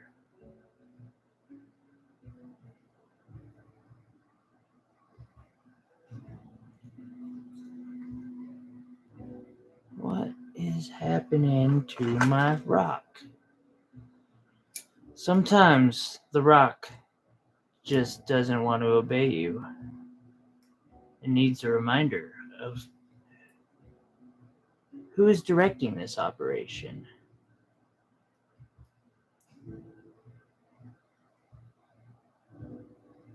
Sometimes a simple reminder is enough. Other times it takes more drastic requirements. Even more times it takes.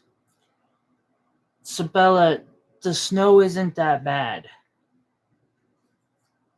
I barely go out in it myself. So I used to a lot. I miss it. It's fun. You would like it. I promise you.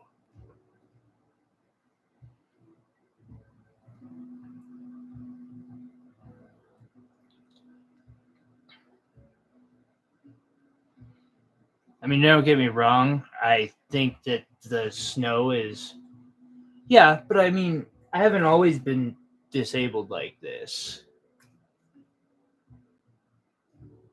I used to walk a lot every day. I've never owned a car up here. And it's only been since I started wire wrapping that I've been taking Uber too. So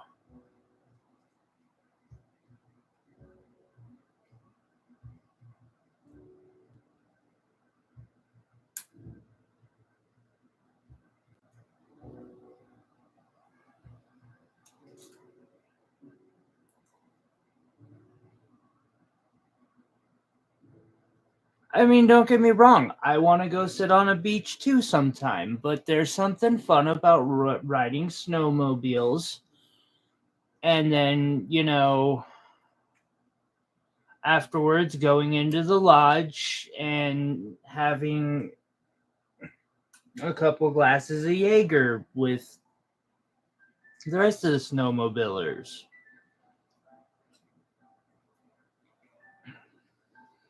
I don't know. You're right. But in the summertime, we also have some of the most beautiful hiking area in the world. Don't get me wrong. California has better. I've been there. Because I've been to both Yellowstone and Yosemite. And I will say Yellowstone's nice. Yosemite wins hands fucking down.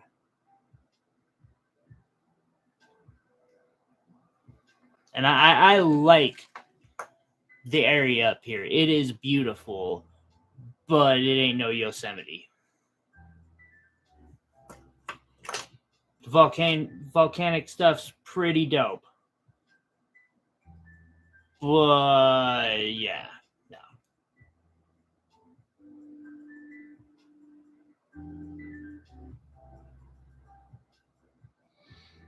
I don't know. Montana's got its pluses. Don't get me wrong. I definitely wouldn't mind being on a beach, but I also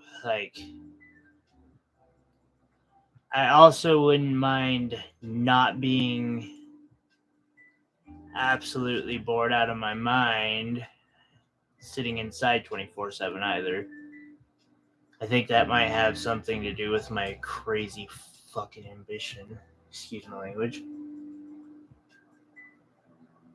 Oh yeah, no, the forest is amazing, which is basically what I live in. Is in the middle of forest.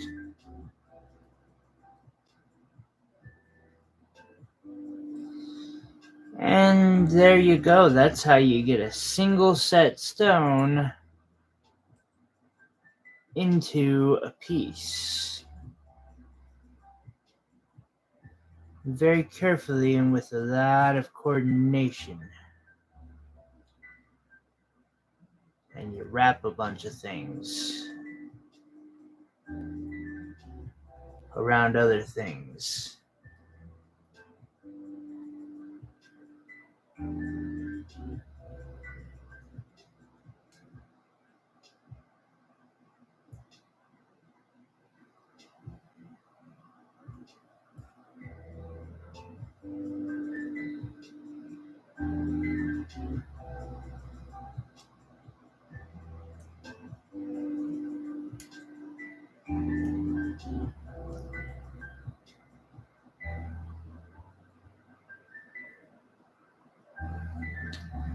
Yay!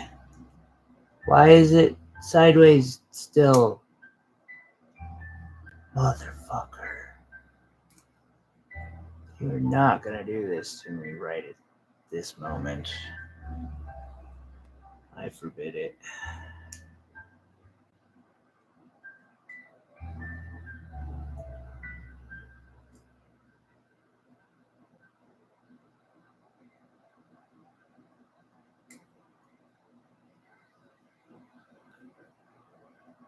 How did that happen?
Sorry, I'm struggling. This piece is not wanting to be my friend. Like the entire time.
Hey, well, guys, after a long day of content, I think we might call this one to an end here soon.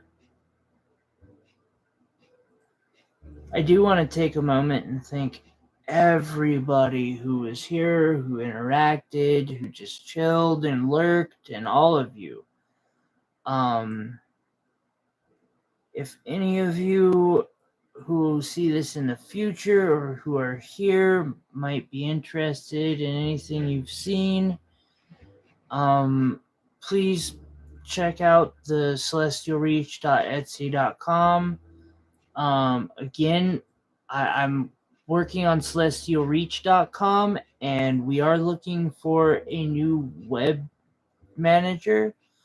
We are broke, but we do have jewelry motivation plans. So,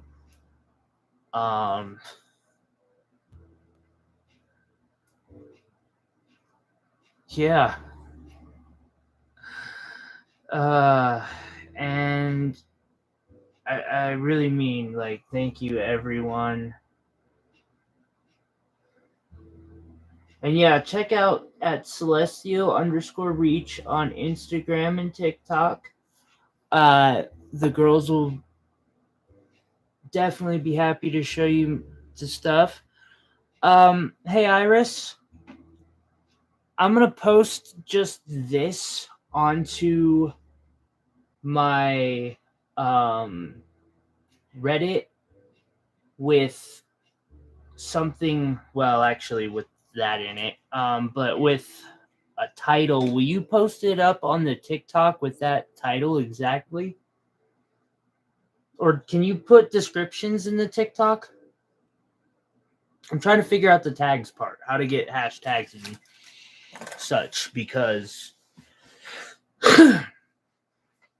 what people will be searching for to find this is heady or gemmy wire wrapped jewelry.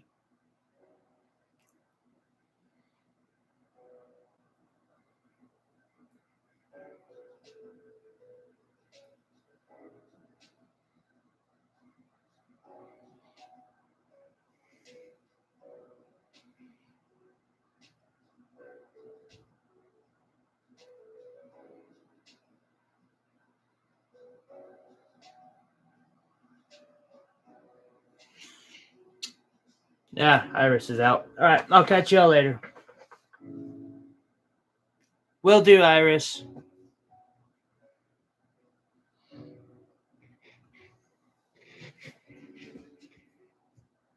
Thank you, Sabella. All right. So it looks like we got one multivite vote,